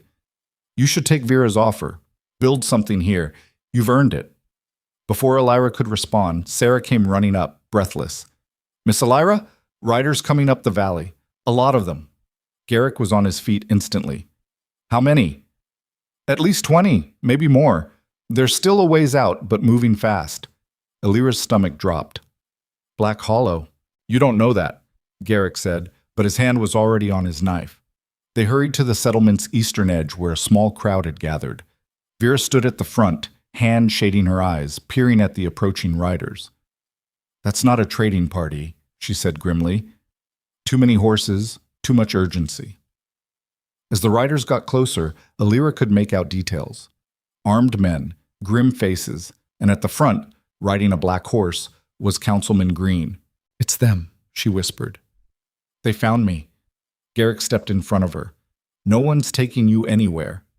There's too many. They'll burn this whole place down. Let them try. Vera's voice was steel. Last Ridge doesn't bow to lowland bullies. Never has, never will. The riders entered the settlement and stopped in the central square. Green dismounted, flanked by a dozen armed men. His eyes scanned the crowd and locked onto Alira immediately. "There she is," he said, pointing. "Alira Voss, wanted for witchcraft, murder, and poisoning the town of Black Hollow. We've come to bring her to justice." Vera stepped forward. "You've come to die in the snow, more like. This woman is under our protection. Turn around and go home while you still can." Green smiled, cold and practiced. "With respect, old woman, this doesn't concern you. Alira Voss committed crimes against Black Hollow. We have every right to take her back and see justice done." "What crimes?" Alira found her voice, anger overriding fear. She pushed past Garrick and faced Green directly. "What did I do except try to save your children?" "You poisoned them," one of the men shouted. "My son died because of you." "Your son died because someone was dumping poison into the river and nobody bothered to check." The words burst out before Alira could stop them. "I told you to test the water. I told you the sickness was environmental, not supernatural. But you needed someone to blame and I was convenient." Green's expression didn't change. "Wild accusations from a desperate woman. You have no proof. Then why are you here? Why ride 20 miles through winter to hunt down a woman you think drowned weeks ago?" "Because we found your body washed up downstream. Or what we thought was your body." Green's smile widened. "Turns out it was just some poor traveler who had the misfortune of resembling you. But it made us realize you might still be alive. And if you were alive, you'd be up here, hiding among mountain folk too isolated to know better." Vera snorted. "We know plenty. Enough to recognize a mob when we see one. You want this woman? You'll have to go through all of us." The settlement's residents had been gathering during the confrontation, forming a loose circle around the outsiders. Hunters with rifles, farmers with tools, even old Joseph, leaning on a crutch, looking ready for violence. Green assessed the situation and apparently decided diplomacy might work better than force. "Let's be reasonable. This woman is accused of serious crimes. All we're asking is that she return to Black Hollow to face a proper trial. If she's innocent as she claims, she'll be freed. You have my word." "Your word means nothing," Alira said. "You stood there and watched them beat my husband to death. You exiled us into a storm. You wanted us dead and you got half your wish. Now you want to finish the job and you're dressing it up as justice." "I'm dressing it up as law." Green's patience was thinning. "You have 1 hour to hand her over. After that, we'll take her by force." "Try it," Garrick said quietly, stepping up beside Alira. His shotgun was across his back, hand resting casually on the stock. "See what happens." Green's eyes narrowed, recognizing the threat. "This doesn't concern you either, woodsman. She's under my protection. That makes it concern me. One man with a shotgun against 20 armed riders. Those aren't good odds." "No," Vera agreed. "They're terrible odds for you." She gestured at the assembled settlement. "You came into our home making threats. That was your first mistake. Your second was thinking we'd be scared. We're mountain people, councilman. We eat hard winters and shit ice. Your little mob doesn't frighten us." The tension stretched tight enough to snap. Green's men were getting nervous, hands drifting toward weapons. The settlement residents stayed calm but ready, a wall of quiet defiance. Then someone shouted from the back of Green's group, "Councilman, you need to see this!" A young rider pushed forward, holding up a piece of paper. "Found it in the saddlebag. It's from the city inspectors. The report about the water contamination." Green's face went white. "That's private correspondence. You had no right. It says the mining company has been dumping waste upstream of Black Hollow for 2 years. The young rider's voice was shaking. "It says the council knew about it 6 months ago and covered it up because the mine pays taxes to the town." The crowd erupted. Men from Black Hollow started arguing among themselves. Some pushed forward to read the paper. Others shouted at Green, demanding answers. Alira felt something crack open in her chest. Vindication. Proof. Everything she'd claimed was true, written down in official documents. Green tried to regain control. "That report is preliminary, unverified. It's signed by 3 city inspectors and dated 2 weeks ago," the young rider interrupted. "It says the contamination matches exactly with the symptoms that killed our children and livestock. It says," he looked up, face stricken. "It says the council was ordered to shut down the mine and notify the population, but you ignored the order. Is that true?" One of the armed men stepped forward. You knew what was killing our kids and you hid it? You have to understand, the mine employs half the town. My daughter died. The man's voice broke. Emma was 6 years old. She died screaming while you protected your profit margin? And we blamed the healer, another man said slowly, horror dawning on his face. We killed her husband. We drove her into the wilderness. We murdered Thomas Voss for trying to defend her. And she was right the whole time. The mob Green had brought was disintegrating, anger turning inward. Men who'd ridden up here for revenge were now staring at their leader with betrayed, furious eyes. Green backed toward his horse. Now wait. Let's discuss this rationally. You don't get to talk about rational. The man who'd lost his daughter grabbed Green by his coat. You let my Emma die. You let all of them die, and you blamed someone trying to save them. Garrick put a hand on the man's shoulder. Let him go. Why? He deserves worse than he gave her. Because she deserves better than watching you become what he is. Garrick's voice was calm but firm. Violence won't bring your daughter back, won't undo what happened, but letting him ride back to Black Hollow in disgrace, with everyone knowing what he did, that's justice. The man hesitated, then released Green roughly. Get out. Go back and tell everyone what you did. Tell them how you murdered children for money. Green scrambled onto his horse. Most of his men were already mounted, looking sick and ashamed. The young writer who'd found the report threw the paper on the ground. I'm staying here, he announced. I can't go back there. Not after this. 2 others echoed him. The rest rode out with Green, a ragged, broken group that bore no resemblance to the confident mob that had arrived. Silence fell over the settlement. Alira stood in the center of it all, hands shaking, mind reeling. She'd been right. For months she'd known something was wrong with the water, had tried to convince people to investigate, and they'd called her crazy, called her cursed, killed Thomas for defending her. And she'd been right all along. The weight of it crashed over her, and suddenly she was on her knees in the snow sobbing. Not just for Thomas anymore, but for all of it. For the children who'd died, for the families destroyed, for the months of being hated when she'd only tried to help. Garrick knelt beside her, pulling her against his chest. She clung to him and cried while the settlement residents quietly dispersed, giving her space. Vera stayed, waiting until Alira's sobs quieted. You saved them, you know. Even exiled, even nearly dead, you still saved them. That report exists because someone finally listened, and now Black Hollow will have to face what it did. It doesn't bring Thomas back, Alira whispered. No, it doesn't. Vera's hand rested on her shoulder. But it means he didn't die for nothing, and it means you can stop running. Alira looked up at the old woman through tear-blurred eyes. What if I don't know how? Then you learn, same as everything else. Vera smiled sadly. Take the job, girl. Be our healer. Build something here that can't be taken away by scared people and corrupt politicians. That's how you honor him. By refusing to let them destroy you. Alira looked at Garrick. He was watching her with those steady, dark eyes that saw too much and said too little. What do you think? She asked him. I think you already know what you want to do, he said quietly. You're just scared to admit you want something permanent again. He was right. She was terrified, but she was also exhausted from running, from being afraid, from letting fear make her decisions. I'll stay, she said. I'll be your healer. Vera's face split into a genuine smile. Good. Then let's get you settled properly. Can't have our healer living in a storage room. As they walked back toward the settlement center, Alira felt something shift inside her. Not healing. The grief was still there, still raw, but maybe the beginning of acceptance, of choosing to move forward instead of just surviving. Garrick walked beside her, quiet as always, but when their hands accidentally brushed, he didn't pull away, and neither did she. The house Vera gave her had belonged to Miriam, the settlement's previous healer. It sat at the edge of Last Ridge with a clear view of the valley below, 2 rooms and a covered porch where herbs could dry in the mountain air. The furniture was simple but well made, everything arranged with the practical efficiency of someone who'd spent decades treating patients. Alira stood in the doorway that first morning, unable to make herself step inside.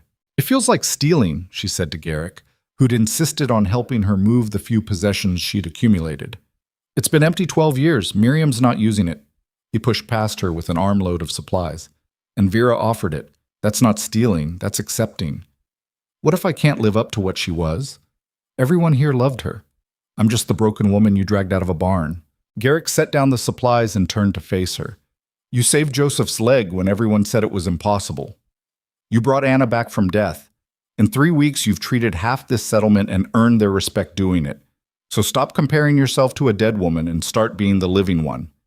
The words were harsh, but the delivery wasn't. He was right, of course. Elira took a breath and stepped across the threshold. The house smelled like old wood and dried lavender. Dust covered everything, but the structure was sound, the fireplace clean, the windows intact. Someone had left bundles of herbs hanging from the rafters, long since crumbled to powder, but still present like ghosts. I'll help you clean it up, Garrick said, already pulling cobwebs down from the corners. Make it livable again. They worked in comfortable silence, sweeping and scrubbing and airing out rooms that had been closed too long. Other settlement residents stopped by with offerings, a chair someone had made, blankets another family could spare, jars of preserved food to stock the pantry. Small gestures that said, "You're one of us now," without requiring words. By evening, the house looked less like a mausoleum and more like a home. Elira built a fire in the hearth and sat watching flames dance while Garrick finished organizing the medical supplies in the second room. "You're good at this," she called to him. "At what?" "Taking care of people, even while pretending you don't." He appeared in the doorway, wiping dust from his hands. "I'm not pretending anything. I just do what needs doing. That's called taking care of people, if you say so." He grabbed his coat from where he'd hung it. "I should go. Let you settle in." "Where are you staying?" "Vera's got a spare room above the hall. It's fine." "You could stay here." The words came out before Elira could stop them. "There's 2 rooms, and you've basically lived in my pocket for a month anyway. Seems stupid to separate now." Garrick froze with his coat half on. "You sure about that?" "No, but I'm doing it anyway." She stood up, brushing off her skirt. "Besides, you're useful. You know where everything is, you don't complain, and you're less annoying than most people." "That's the nicest thing anyone's ever said to me." "Don't let it go to your head." He studied her for a long moment, then took off the coat and hung it back up. "All right, but I'm keeping the back room, and you're not allowed to reorganize my things." "Deal." They fell into an easy routine after that.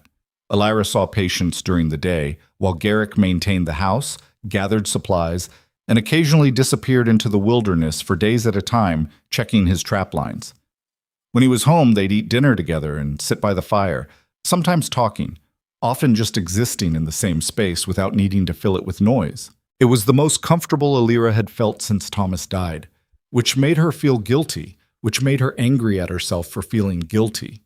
Grief wasn't supposed to have a timeline, but it also wasn't supposed to ease up enough to let other people in. She didn't know what to do with that contradiction except ignore it. 3 weeks after moving into Miriam's house, a young woman from Black Hollow showed up at Elira's door. She was maybe 19, face pinched with cold and fear, clutching a small bundle wrapped in blankets. When Elira opened the door, the girl nearly collapsed. "Please," she gasped, "please, you have to help him." The bundle was a baby, no more than 6 months old, burning with fever. Elira pulled them both inside immediately, settling the girl by the fire while she examined the infant. Respiratory infection, severe but treatable. She'd seen it 100 times. "What's your name?" she asked while preparing medicine. Clara Hutchins." The girl was crying. "I'm from Black Hollow. I know you have every reason to turn me away, but my son is dying and the physician there, he doesn't know what to do. Someone said you were alive, that you were healing people up here, and I had to try. Hutchins." That name meant something. Elira searched her memory and found it. The Hutchins twins, 2 of the first children to get sick during the outbreak. Both had survived, barely. This girl must be their older sister. "How many days has he been sick?" Elira asked, keeping her voice neutral. 4. "It started as just a cough, but it keeps getting worse. He won't eat, won't sleep, just cries and cries until he can't breathe." Clara's hands were shaking. "I know what we did to you, what the town did. My father was part of it, part of the mob that exiled you. But my son didn't do anything. He's innocent. Please don't punish him for our mistakes." Elira looked at the baby in her arms, tiny and struggling. She thought about turning them away, about refusing to help anyone from Black Hollow ever again. It would be justified, fair, even. But the baby's eyes were the same color as Thomas's had been, dark brown, trusting. "I'm not going to punish a sick child for adult stupidity," she said quietly. "Lay out that blanket by the fire. He needs warmth while the medicine works." Clara sobbed with relief and did as instructed. Elira treated the baby carefully. Steam treatments to open his airways, herbs to bring down the fever, a tincture to help him sleep. The same treatments she'd given the Hutchins twins 2 years ago, before everything fell apart. "He's going to be all right," she said when the baby's breathing finally eased. "But he needs rest and monitoring. You should stay here tonight. I can't impose—" "You already did when you showed up at my door. Might as well commit to it." Elira handed Clara a cup of tea. "Drink. You look like you're about to pass out yourself." They sat in awkward silence while the baby slept. Finally, Clara spoke, voice small. "Everyone in Black Hollow knows what happened. About the water, about Councilman Green hiding it. He's gone now. The city investigators arrested him and shut down the mine. The whole town is just ashamed. We killed your husband over a lie." "Yes, you did. I'm sorry. I know that doesn't fix anything, but I'm sorry." Elira stared into her tea. "Were you there? The night they beat him?" "No, I was home with my brothers, but I didn't stop it. None of us did. We just let the fear take over and turn us into monsters." Clara wiped her eyes. "My father can't sleep anymore. He has nightmares about what he did. My mother won't leave the house because she can't face the neighbors. The whole town is falling apart from guilt." "Good." The word came out harsher than Elira intended, but she didn't take it back. Black Hollow deserved to collapse under the weight of what it had done. Deserved every sleepless night and guilty conscience. "The new physician they brought in, he found your old clinic notes," Clara continued. "All your observations about the water, your theories about environmental contamination. You were documenting everything, trying to prove what was happening, and we ignored you. You did worse than ignore me. You killed the man I loved and tried to kill me too." "I know." Clara looked down at her sleeping son. "That's why I almost didn't come. I thought you'd slam the door in my face, tell me to let my baby die the way we let your husband die, and I would have deserved it." "You would have," Elira agreed. "But your son wouldn't. And I'm not interested in becoming the kind of person who punishes children for their parents' sins." Clara was quiet for a moment. "You're a better person than I would be." "I'm not better. I'm just tired of children dying." Elira stood up. "There's a spare bed in the back. Take it. I'll watch your son tonight and make sure the fever stays down." "Thank you. Thank you." Elira waved her off and settled into her chair beside the fire, the baby sleeping peacefully in a makeshift cradle nearby. She didn't sleep, just sat there thinking about justice and revenge, and whether there was any meaningful difference. Garrett came home near midnight, snow on his shoulders and a brace of rabbits over his back. He stopped when he saw the baby. "We taking in strays now?" "Sick child from Black Hollow, mother's sleeping in your room. You can have the floor by the fire." He absorbed this without comment, hanging up the rabbits and warming his hands. "You all right?" "No, but I did the right thing anyway. That's usually how it works." He settled onto the floor near her chair. "Want to talk about it?" "Not particularly." "Good." I wasn't really offering. But he stayed there anyway, silent company in the dark. Clara left at dawn with her son, who was already recovering. She tried to pay Elira, but Elira refused. Money from Black Hollow felt too much like blood money. Instead, she told Clara to go home and tell everyone exactly what she'd seen, that the healer they'd tried to murder was alive, thriving, and still saving the children they couldn't be bothered to protect themselves. Word spread fast after that. More people from Black Hollow started making the journey to Last Ridge, some seeking treatment, others just seeking forgiveness. Elira treated the sick ones and ignored the apologetic ones. She didn't have the energy for absolution. The settlement residents watched this influx with suspicion. Vera in particular looked ready to turn people away at gunpoint. "You don't owe them anything," she told Elira one evening. "Say the word and we'll post guards. Keep them out." "I don't owe them," Elira agreed, "but the sick people showing up at my door don't owe me their suffering either. I'll treat anyone who needs help. What they did before doesn't matter." "You're more forgiving than I'd be." I'm not forgiving anything. I'm just doing my job. But it wore on her. Every face from Black Hollow brought back memories of Thomas, of the mob, of being driven into the snow to die. She'd wake up at night with her heart racing, convinced she heard them coming with torches and ropes. Garrick started sleeping in the main room on those nights, shotgun within reach, not asking questions but there anyway. Spring came slowly to the mountains, snow reluctantly giving way to mud and early flowers. Alara worked through it all, treating injuries and illnesses, teaching some of the younger settlement members basic healing practices. She was building something here, creating the life Vera had promised.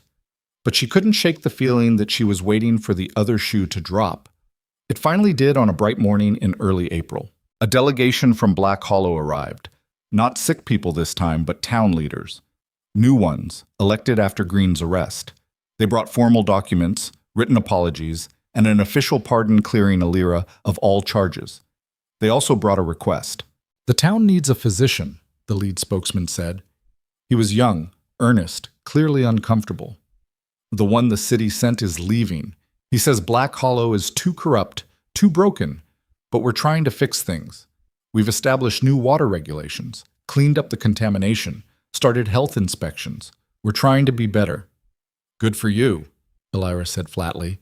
What does that have to do with me? We want you to come back, resume your practice. You know the town, know the families. You could help us rebuild. The audacity of it struck her speechless. They'd murdered her husband, driven her into the wilderness to die, and now they wanted her to come home like nothing happened? Absolutely not. We understand your anger, so you understand nothing. Her voice was cold enough to freeze water. You killed Thomas. You beat him to death in the street while I watched, and now you want me to come back and heal the same hands that did it? To smile and pretend we're all one big happy community? The spokesman flinched. We're prepared to offer compensation. For your husband's death, for the clinic you lost, for Boki. There's no amount of money that brings him back. No apology that undoes what you did. She stood up. I have a life here. People who actually value me. Why would I give that up to return to a town that tried to murder me? Because they need you, Garrick said quietly from the doorway. Everyone turned to stare at him. Alara, most of all. What? He stepped into the room, expression serious. Black Hollow needs a physician. A good one, not some city doctor who's just passing through. And whether you like it or not, you're the best person for that job. Whose side are you on? Yours, always. He crossed to stand beside her. But I'm also being practical. You go back to Black Hollow, you prove you're stronger than their fear. You show them they didn't break you. That's power, Alara. Real power. I don't want power. I want Thomas back. I know. But you can't have that. So the question is what you do instead. His eyes were steady on hers. You can stay here and be safe, or you can go back there and be victorious. Neither choice is wrong. But one of them means they win. Alara wanted to argue, to tell him he was wrong, that going back would be surrendering instead of winning. But she could see his point. Running to Last Ridge had been survival. Thriving here was recovery, but returning to Black Hollow triumphant. That would be revenge of a sort they'd never expected. She looked at the delegation. What guarantees do I have? The spokesman brightened. We've drafted legal protections. Your clinic would be town property, untouchable. You'd have final authority on all health matters. And we've established a memorial fund in your husband's name to support medical education. I want more than that. I want a public apology. From the families of every man who was part of that mob. I want them to stand in the town square and admit what they did. Admit they murdered an innocent man. I want it recorded, written down, available for anyone to read. The spokesman paled. That would be very controversial. I don't care. Those are my terms. Public accountability or I stay here. He glanced at his companions who nodded reluctantly. We'll make it happen. And I want Thomas's grave moved to proper cemetery grounds, with a headstone that tells the truth, that he was killed defending his wife from a fearful mob. No euphemisms, no gentle language. Agreed. Alara stood there, heart pounding, mind racing. This was insane. Going back to the place that had destroyed her life. working alongside people who'd wanted her dead. But Garrick was right. Staying hidden in the mountains was safe, but it was also letting them win, letting fear and hatred drive her away permanently. Thomas wouldn't have wanted that. He'd have wanted her to fight, to reclaim what was hers, to force Black Hollow to confront what it had done. "I need time to think about it," she said finally. "Come back in 3 days." The delegation left. Alira stood in the sudden silence, trying to process what she'd just considered. "You think I'm crazy," she said to Garrick. "No, I think you're brave and it's terrifying you." He moved to the fire, adding wood. "But for what it's worth, I think you should do it. Not because they deserve you, but because you deserve to reclaim what they took. What about Last Ridge? Vera offered me a permanent position here." "Last Ridge will still be here. These people aren't going anywhere." He glanced at her. "And neither am I." "What does that mean?" "Means if you go back to Black Hollow, I'm going with you." Alira stared at him. "Why would you do that?" "Because someone needs to make sure you don't work yourself to death, or let them take advantage of you." He said it casually, but his jaw was set. "Also because I'm tired of living alone in the woods. Figured I might try something different." "Like what?" "Don't know yet. But watching you rebuild in the place that tried to destroy you seems like a good place to start." Alira crossed to him, stopped close enough to see the scars on his hands, the lines around his eyes from years of squinting into snow. This man who'd pulled her from death repeatedly, who'd risked everything for a stranger, who'd somehow become the steadiest thing in her collapsed world. "Why do you care so much?" she asked quietly. "About me? About any of this?" Garrick was quiet for a long moment. When he spoke, his voice was rough. "Because I watched my mother die alone and scared, and I've spent 20 years trying to balance that scale. Every person I help, every life I save, it's not really about them. It's about her, about trying to be the person I should have been that night. You were 14 and terrified. That wasn't your fault. I know that up here." He tapped his head. "But here," he pressed his hand over his heart, "I'm still that kid hiding behind a barrel, too scared to move. So I help people like you, people the world tries to throw away, and maybe eventually I'll forgive myself." Alira reached up and took his face in her hands, making him look at her. "She already forgave you. She told you it wasn't your fault. Maybe it's time you listened." His eyes were wet. "I don't know how." "Then we'll figure it out together. Same way we figured out everything else." She pulled him down and kissed him. Not desperately, not hungrily, just steadily. A promise and a comfort and an acknowledgement of everything they'd survived together. When they broke apart, Garrick rested his forehead against hers. "So are we doing this, Wool?" he asked. "Going back to that hellhole and making them regret everything? Yeah, we're doing this." 3 days later, Alira stood in front of Vera and the settlement council and told them her decision. "I'm going back to Black Hollow. Not permanently. I'll spend part of each year here, part there. Both places need healers, and I can be that for both." Vera nodded slowly. "Can't say I'm surprised. You've got that stubborn streak Miriam had. Woman could never leave well enough alone either." She stood and gripped Alira's shoulders. "But you listen to me. First sign they turn on you again, you run. Don't try to be noble, don't try to fix it. Just run. We'll always have a place for you here." "I will, I promise. And take that boy with you." Vera glanced at Garrick. "He's been moping around like a lost dog since you mentioned leaving. Put him to work." "I don't mope," Garrick protested. "You absolutely mope. It's pathetic." But Vera was smiling. "Go on, both of you. Show Black Hollow what happens when you try to destroy good people. Show them they just make you stronger." The journey back to Black Hollow took 4 days. Alira spent most of it silent, processing what she was about to do. Garrick walked beside her, steady and undemanding, occasionally pointing out landmarks or wildlife, but mostly just being present. They crested the final ridge at sunset, and there it was. Black Hollow spread out in the valley below, smoke rising from chimneys, lights appearing in windows. From a distance it looked peaceful, innocent. Alira knew better. "Last chance to change your mind," Garrick said. "I'm not changing my mind." "Good, because I already told Vera we were doing this and she'll be insufferable if we back out now." They descended into town as darkness fell. People stared as they passed, some with guilt, some with shame, some with cautious hope.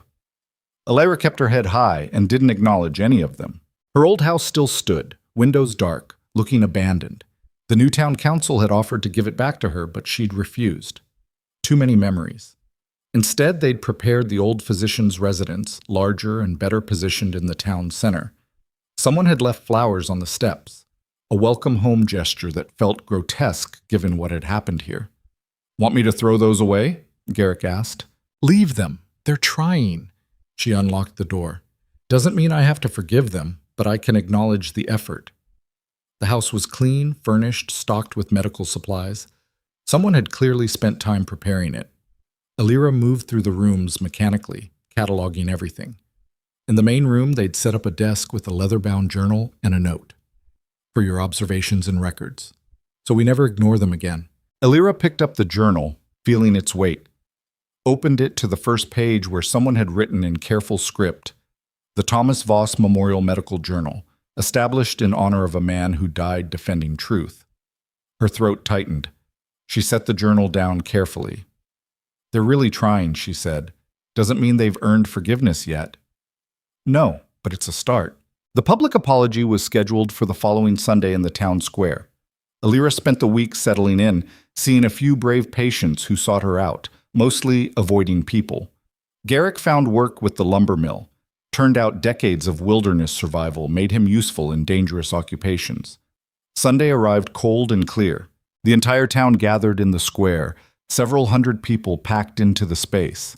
Someone had built a platform where the families of the mob members stood, 23 people total. They looked sick with shame. Thomas's grave had been moved as promised, positioned prominently in the cemetery with a new headstone. Elira had visited it the day before, running her fingers over the inscription. Thomas Voss, beloved husband, murdered for defending his wife against unjust persecution. May his death remind us that fear makes monsters of ordinary people. Now she stood at the edge of the crowd while the town's new mayor called for silence.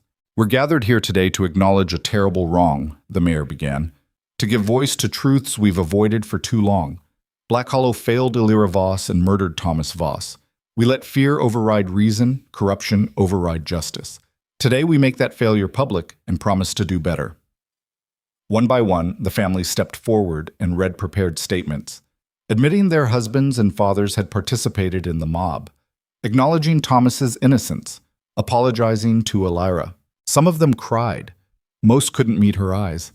A few looked angry at being forced to do this, which Elira appreciated more than the tears. At least anger was honest. The last to speak was Samuel Hutchins, Clara's father, the man who'd been part of the mob that beat Thomas. "I have no excuse for what I did," he said, voice shaking. "Fear for my children made me stupid. Councilman Green's lies made me cruel. But those are reasons, not excuses. I helped kill an innocent man. Thomas Voss died because I was too cowardly to question what I was told, too weak to stand against the mob." He finally looked at Elira. "I'm sorry. Those words mean nothing, I know, but they're all I have." Silence fell over the square. Elira stood there, feeling hundreds of eyes on her, waiting for her to speak, to forgive them or condemn them or something. She did neither. Instead, she walked to the platform, climbed the steps, and faced the crowd. "You want absolution," she said, voice carrying. "You want me to say it's all right, we can move past this, everything's forgiven. But I'm not giving you that. What you did can't be undone. Thomas is dead. That's permanent." People shifted uncomfortably. "But," she continued, "I'm also not interested in revenge, in making you suffer the way you made me suffer. Because that's what you did to me. You turned suffering into a weapon, and I refuse to become what you were." She gestured at the families on the platform. "These people admitted their guilt publicly. That takes courage, even if it's forced. Some of you are trying to be better, to build something different. I see that. And I'm choosing to help, not because you deserve it, but because the children growing up in this town deserve better than the adults who failed them." Elira looked out at the crowd, finding faces she recognized. People she'd treated, people who'd turned on her, people who'd stayed silent. "I'm back because I'm a healer. That's who I am, regardless of what you made me. And Black Hollow needs healing. Not just medical, but moral. You need to remember what happened here. Need to teach your children about the cost of fear and the importance of questioning authority. Thomas's death needs to mean something. She stepped back. That's all I have to say. The apology is noted. The memorial is appreciated. Now let's all get back to work. She descended the platform and walked through the crowd. They parted for her like water, silent and subdued. Garrick fell into step beside her, hand briefly touching her lower back in support. Behind them, the crowd slowly dispersed, the weight of accountability settling over the town like snow. That night, Elira sat at her new desk and opened the Thomas Voss Memorial Medical Journal. On the first page, under the dedication, she wrote, Day 1. Return to Black Hollow not as a victim, but as a healer. The town that killed my husband now depends on me for survival. Justice is complicated. Healing is slow, but both are necessary. Thomas believed people could be better than their worst moments. I'm not sure I agree, but I'm willing to find out. If nothing else, I owe him that much. Garrick read over her shoulder. That's a good start. To what? Whatever comes next. Elira closed the journal and stood up, moving to the window. Outside, Black Hollow was settling into night. Lights in windows, smoke from chimneys. Ordinary life continuing despite everything. I don't know if I can do this, she admitted. Live here, work with these people, pretend things are normal. Then don't pretend. Be angry. Be honest. Make them uncomfortable. Garrick joined her at the window. But also be the healer they need, not for them, for you. Because that's who you are when everything else gets stripped away. She leaned against him, letting his solid presence anchor her. When did you get so wise? I didn't. I'm just good at pretending. But his arm came around her shoulders, holding her steady. They stood there watching the town sleep, two survivors learning how to live instead of just survive. It wasn't forgiveness. It wasn't closure. But it was movement, which was something. The next morning, Elira's first patient was a young boy with a broken arm. His mother apologized 3 times before explaining what happened. Elira set the bone in silence, bandaged it properly, and sent them home with instructions. Word spread quickly. The healer was back and working. People started coming, cautiously at first, then in steady streams. Elira treated them all with professional efficiency, keeping her personal feelings locked away where they couldn't interfere with her work. It was exhausting, emotionally draining. Some days she wanted to scream at them, to refuse treatment, to make them feel even a fraction of what she'd lost. But she didn't, because Garrick was right. Being the healer was who she was. And Black Hollow taking that from her would be the final victory of fear over purpose. So she worked. Day after day, patient after patient. Rebuilding not just the town's health, but her own sense of self. Finding power not in forgiveness, but in refusing to be destroyed.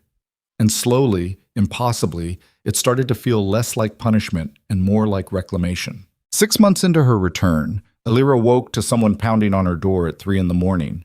She stumbled out of bed, grabbing her medical bag by instinct. Garrick was already up, pulling on boots, hand on his rifle.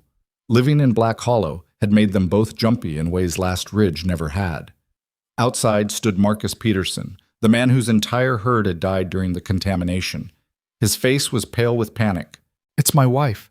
The baby's coming wrong. Midwife says she can't. Please, you have to come. Elira was moving before he finished speaking. How far along? 7 months, maybe 8. Sarah's been sick all week, but we thought it was just normal pregnancy trouble. He was running beside her through the dark streets. Then tonight she started bleeding and screaming, and the midwife took one look and said she needed a real physician. They burst into the Peterson house to controlled chaos. The midwife, an older woman named Helen, looked relieved to see Elira. Baby's breech and the cord's wrong. I can feel it, but I can't fix it. If we don't get that child turned, we'll lose them both. Elira scrubbed her hands fast, assessing. Sarah Peterson was barely conscious, skin gray, bleeding too much. The baby's heartbeat was there but fading. Minutes mattered, maybe seconds. Helen, I need you on her shoulders, keeping her calm. Marcus, get out. You'll just be in the way. Garrick, hot water, and every clean cloth we have. They moved like a machine. Elira worked quickly, hands inside Sarah's body, feeling for the baby's position. Breech presentation with the cord wrapped around the neck. If she pulled wrong, the baby would strangle. If she didn't pull at all, they'd both bleed out. Sarah, I need you to push when I tell you. Not before, not after. Exactly when I say. Understand? Sarah nodded weakly. Elira maneuvered carefully, untangling cord from flesh, rotating the baby degree by agonizing degree. Her arms shook with effort, sweat poured down her face. This was the kind of delivery that killed mothers and babies both, the kind that made midwives retire and physicians lose sleep. Now, push now. Sarah screamed and pushed. The baby moved, rotated, came free in a rush of blood and fluid. Elira caught the tiny body, cleared the airway, stimulated breathing. For 3 horrible seconds there was nothing. Then a wail, thin and angry. "Boy," Elira said, handing the screaming infant to Helen. "Small but alive. Get him warm." She turned back to Sarah, who was still bleeding, delivered the afterbirth, checked for tears, packed the wound. The bleeding slowed, but didn't stop. Elira worked for another 20 minutes before she was satisfied Sarah would survive. Finally, she sat back, exhausted. "You're both going to make it, but you're not having any more children after this. Your body can't handle it." Sarah was crying, reaching for her baby. I don't care, just let me hold him." Helen brought the tiny boy over. Sarah clutched him to her chest, sobbing with relief. Marcus burst back in and collapsed beside the bed, holding his wife and new son, thanking Elira over and over. Elira gathered her things and left them to their joy. Outside, dawn was breaking over Black Hollow. Garrick was waiting on the porch, 2 cups of coffee in his hands. "Heard the baby crying. That's a good sign. Both alive. Both going to stay that way if Sarah listens to me." She took the coffee gratefully. "That was too close." "But you did it."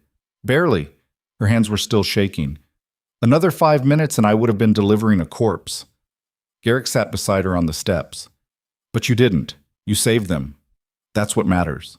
Elira sipped the coffee, feeling exhaustion settle into her bones. This was her life now.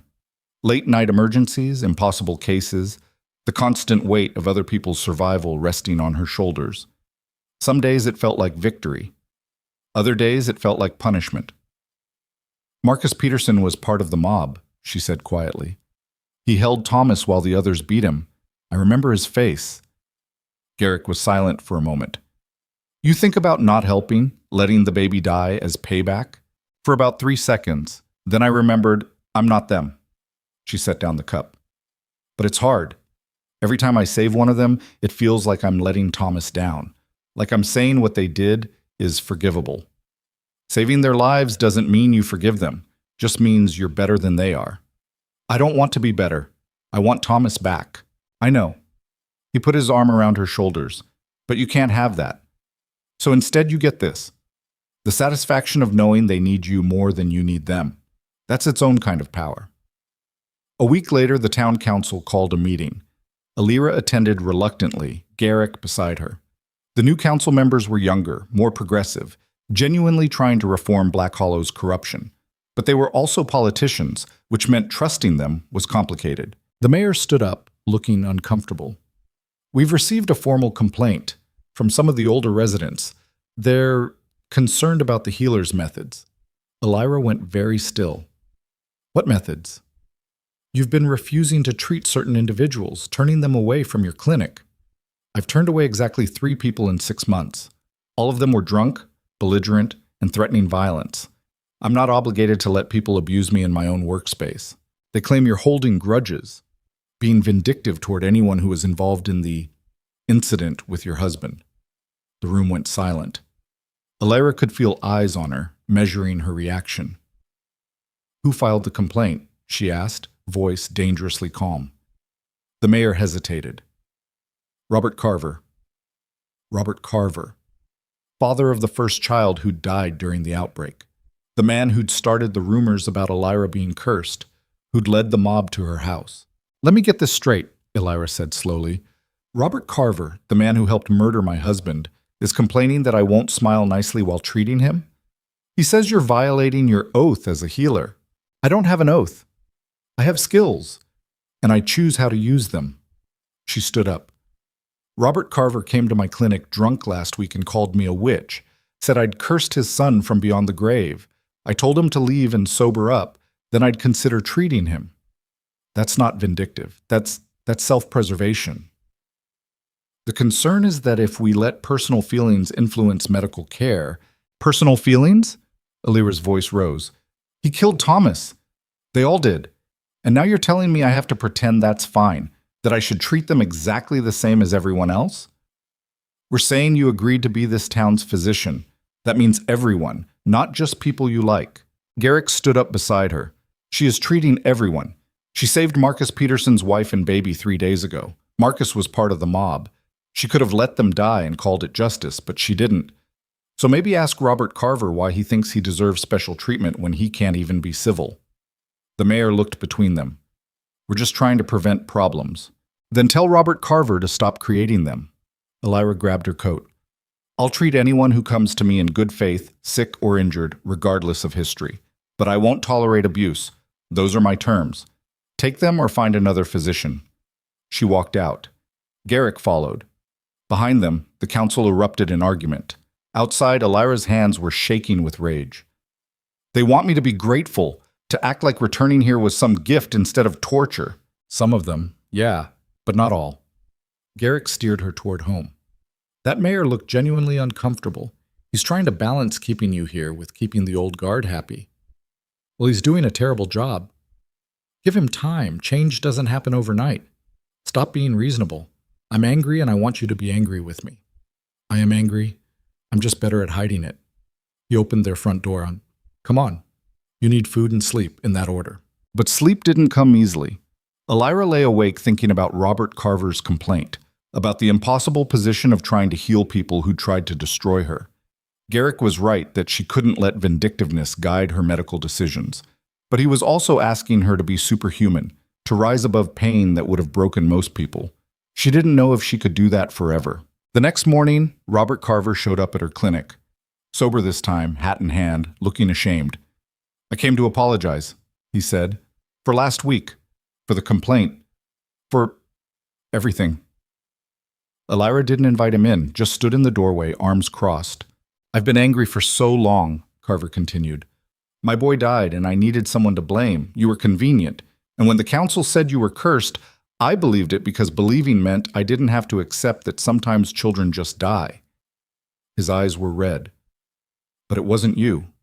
It was the mine, the poisoned water, the corruption. And I helped kill your husband over a lie. Yes, you did. I don't expect forgiveness. I just wanted you to know I understand what I did now. That I'm sorry doesn't cut it, but it's all I have. He turned to leave, then stopped. For what it's worth, you're a better person than any of us deserve. After he left, Elira stood there processing. The apology changed nothing. Thomas was still dead, the pain still sharp, but something in Carver's face had been genuine. Real remorse, not just guilt at being caught. She didn't know what to do with that. The incident sparked something in Black Hollow. Other people who'd been part of the mob started coming forward privately, apologizing, trying to make amends. Some offered money, which Elira refused. Others offered labor, fixing up the clinic, gathering herbs, helping however they could. Slowly, grudgingly, Elira started letting them help. Not because she forgave them. She didn't and maybe never would. But because carrying that much hate was exhausting, and she was tired of being exhausted. Garrick watched this transformation with quiet approval. You're healing, he said one night. Not them, you. I'm just surviving. No, surviving is what you did in that barn. This is living. Spring turned to summer. Elira's practice grew. She started training 2 young women interested in medicine, passing on skills the same way her mother had taught her. The town slowly transformed around her.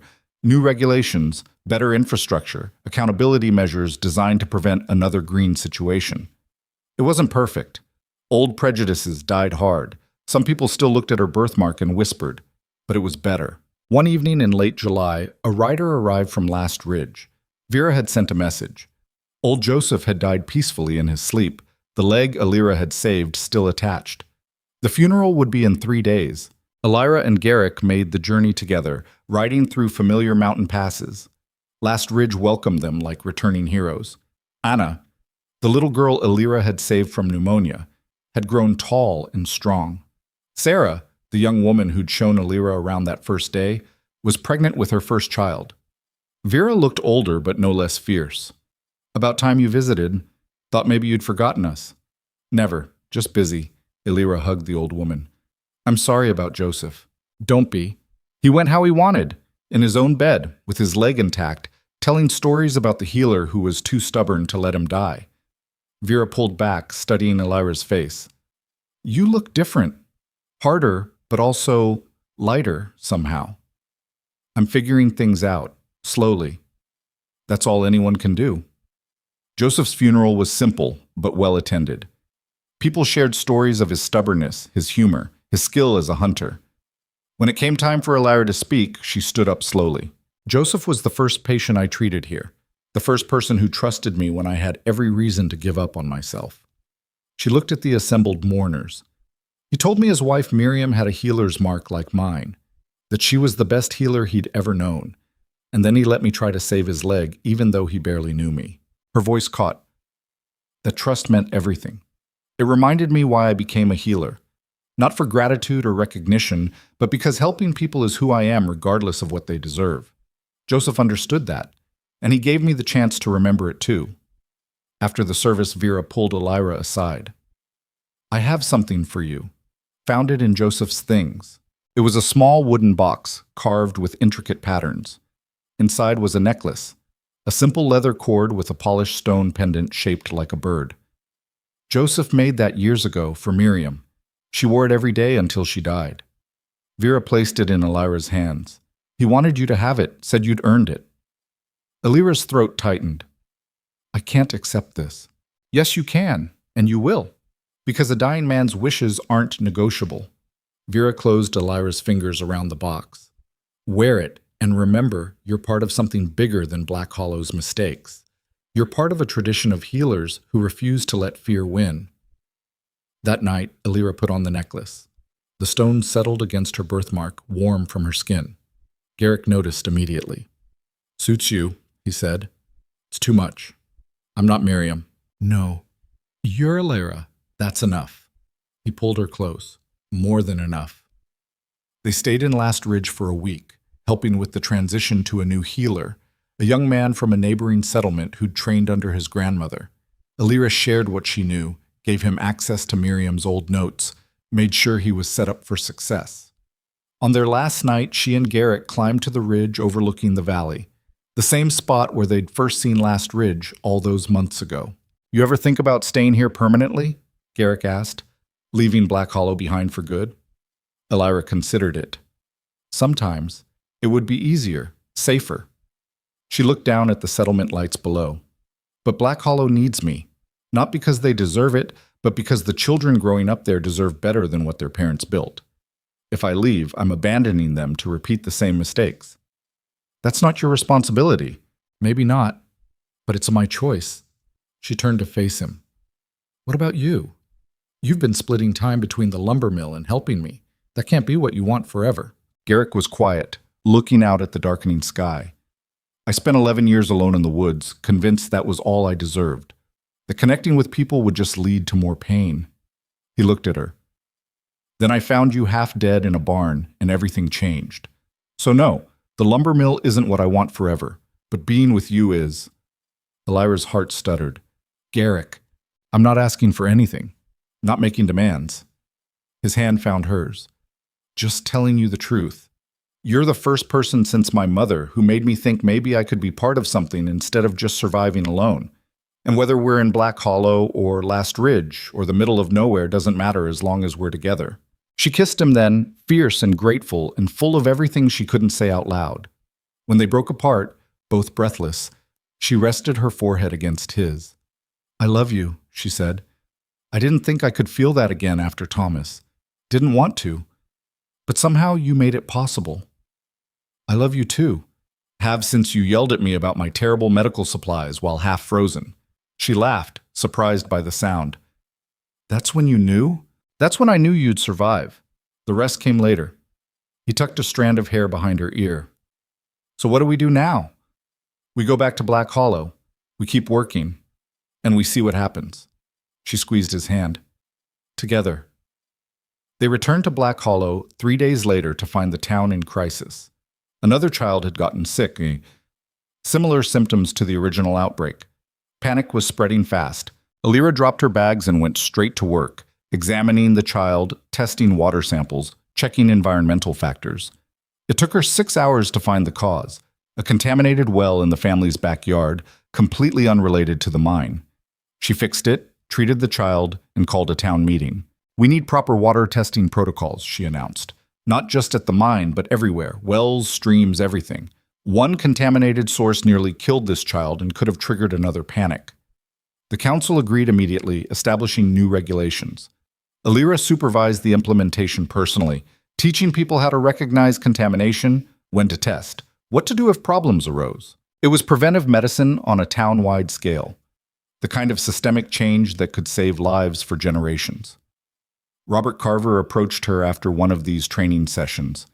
"You're doing what I should have done years ago, asking questions, demanding accountability." "You can start now," Alira said. "Better late than never." He nodded slowly. "My wife is pregnant, due in October. Would you consider being her physician? I know I have no right to ask, but you're the best we have." Alira studied his face, saw genuine humility, genuine hope. The man who'd helped kill Thomas was asking her to save his unborn child. The irony was almost too much.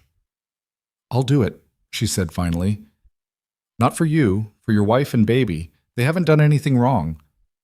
"Thank you. I know that doesn't fix anything." "It doesn't, but it's a start." She gathered her materials. "Have your wife come to the clinic next week. We'll make sure everything's progressing normally." As fall approached, Alira found herself settling into a rhythm. The clinic was thriving. Her students were learning fast. The town was implementing real reforms. She and Garrick had moved into a larger house on the edge of town where she could have a proper garden for medicinal herbs. It wasn't the life she'd planned. Thomas was still gone, still missed every single day, but it was a life worth living. One October evening, she was working in the garden when Garrick came out, looking nervous. "What's wrong?" she asked immediately. "Nothing's wrong. I have something to ask you." He pulled a small carved box from his pocket. Inside was a ring, simple silver band with a bird carved into it. "I made this. Probably not as nice as what Thomas gave you, but—" "Garrick, let me finish. I know you loved him. I know part of you always will. I'm not trying to replace him or make you forget." He took her hands. "But I love you, Alira. Love who you are, what you've survived, what you've built. And I want to spend whatever time we have left building more together. So I'm asking, will you marry me?" Alira looked at the ring, then at his face. Saw the man who'd pulled her from death repeatedly, who'd risked everything for her, who'd stood beside her through the hardest year of her life without asking for anything in return. Thomas would have liked him, she realized, would have appreciated his stubbornness, his loyalty, his refusal to let injustice stand. "Yes," she said. "Yes, I'll marry you." His relief was visible. He slipped the ring onto her finger. It fit perfectly, of course. He'd been paying attention. They were married in November, small ceremony in Last Ridge with Vera officiating. The settlement turned out in force.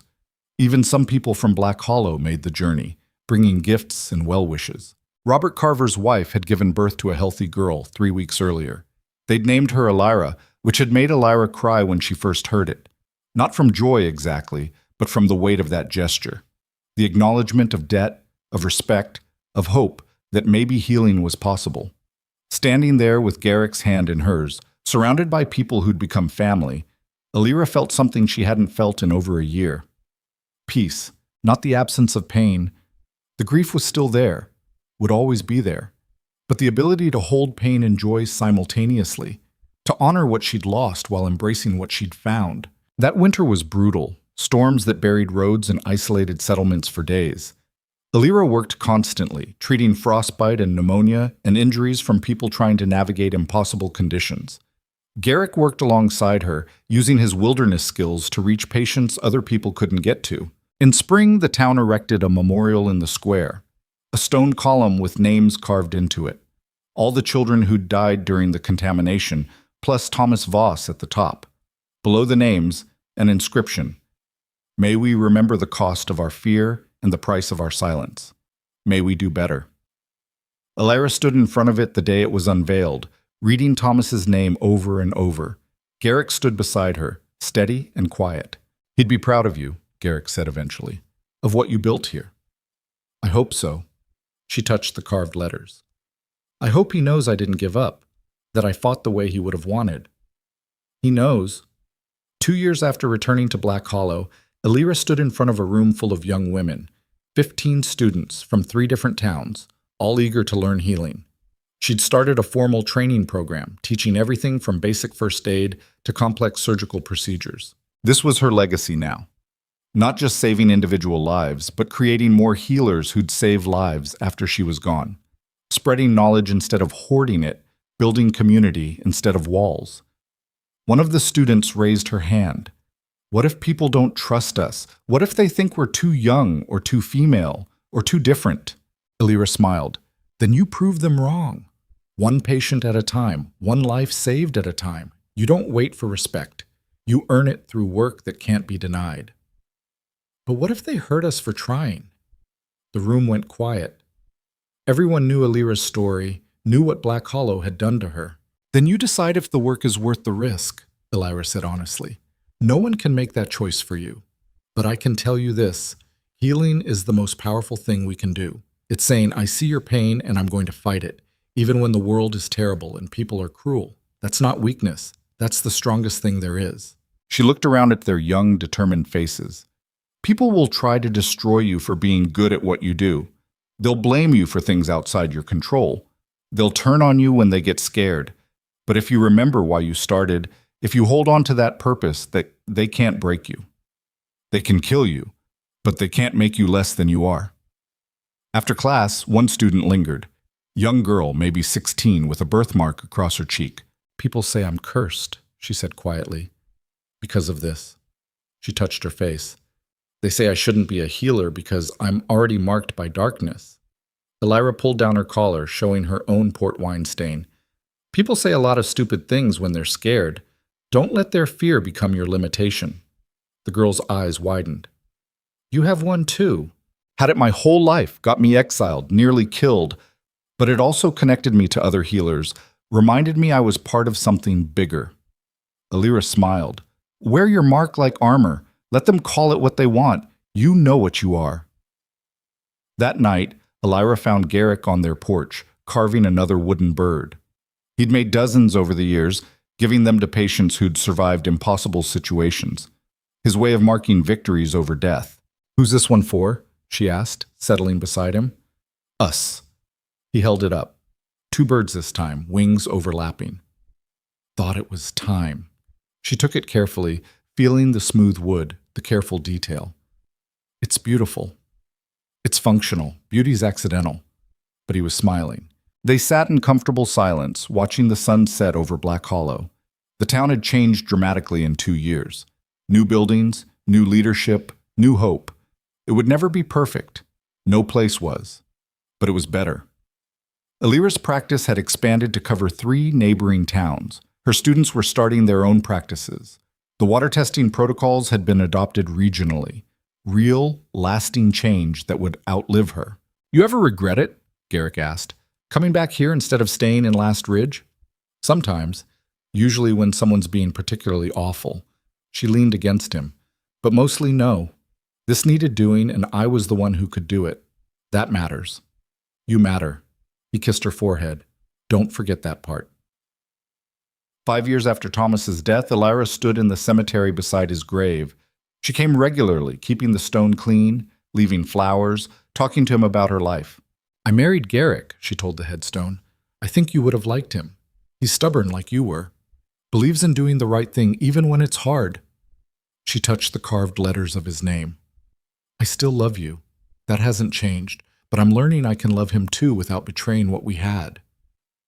The wind rustled through the trees. Somewhere a bird called. Black Hollow's different now. Better. They remember what they did. Teach their children about it. Your death wasn't for nothing, Thomas. It was the wake-up call they needed. Her voice cracked. I just wish you were here to see it. She stayed until the sun started setting, then walked home to where Garrick was making dinner. He looked up when she entered, reading her mood instantly. Rough visit? No. Just honest. She hung up her coat. I told him about us, about the training program, about everything. What did he say? Nothing. He's dead. She smiled through tears. But I think he'd be okay with it. with all of it. Garrick crossed to her, pulled her close. You're allowed to move forward, you know. Doesn't mean you're leaving him behind. I know. Took me 5 years to figure that out, but I know. They stood there in the kitchen, holding each other while dinner burned slightly. It was messy and imperfect and real, like everything in their life together. 10 years after nearly dying in that barn, Alira Voss stood in front of Black Hollow's town hall and accepted an official commendation for her work. The mayor, the same nervous young man who'd called that meeting about Robert Carver's complaint, now seasoned and competent, read from a prepared speech. Alira Voss returned to a town that had wronged her terribly. She could have sought revenge, could have let us fail. Instead, she saved us, not just medically, but morally. She forced us to confront what we'd done and taught us to be better. For that, Black Hollow owes her a debt we can never fully repay. The crowd applauded. Alira accepted the commendation with grace, said a few words about community and accountability, then went home. Because this wasn't about recognition or redemption, it was about doing the work, day after day, regardless of whether anyone noticed or cared. That night, she and Garrick sat on their porch, watching stars come out. You know what I learned through all this? Alira said. Healing isn't about fixing what's broken. It's about learning to live with scars. The person you become because of pain, not despite it. Garrick nodded. Survival changes you. Question is whether you let it make you bitter or better. I think it made me both. And I'm okay with that. She looked at him. You made me okay with that. We made each other okay with it. He took her hand. That's how it works. Nobody heals alone. In the distance, a wolf howled. The sound no longer frightened Alira, just reminded her that wild things survived, adapted, thrived, despite everything trying to destroy them. She was one of those wild things now, scarred and strong and absolutely refusing to be destroyed. The woman who'd nearly frozen to death beside her husband's corpse had become someone else entirely, not through forgetting or forgiving, but through the stubborn insistence that she deserved to exist, to thrive, to build something meaningful from the ashes of what had been taken. Black Hollow hadn't broken her. The wilderness hadn't killed her. Fear hadn't won. She had. And that, more than any commendation or apology or recognition, was the victory that mattered. Years later, when young healers asked how she'd survived everything that tried to destroy her, Alira would tell them the truth. You survive by refusing to let them make you small, by doing the work even when it hurts, by finding people who see your worth and holding on to them, and by remembering that healing yourself is just as important as healing others. She touched the carved bird pendant she still wore, the one Garrick had made her that first month. Survival isn't pretty. It's not inspirational. It's just waking up every day and deciding you're worth the effort of living. Some days that's easy. Most days it's not. But you do it anyway because the alternative is letting fear win. And I was done letting fear win. The students would nod, understanding in their young faces. They'd carry her story forward, these healers she'd trained. They'd face their own battles, their own betrayals, their own moments of choosing between survival and surrender. And they'd remember the healer who'd been left to die but refused, who'd turned exile into expertise, grief into purpose, and pain into power. Alira Voss didn't just survive. She transformed. And in doing so, she proved that the strongest thing a person can do isn't forgiving those who hurt them. It's becoming someone they can't hurt anymore. That was the real victory, the one no storm could bury.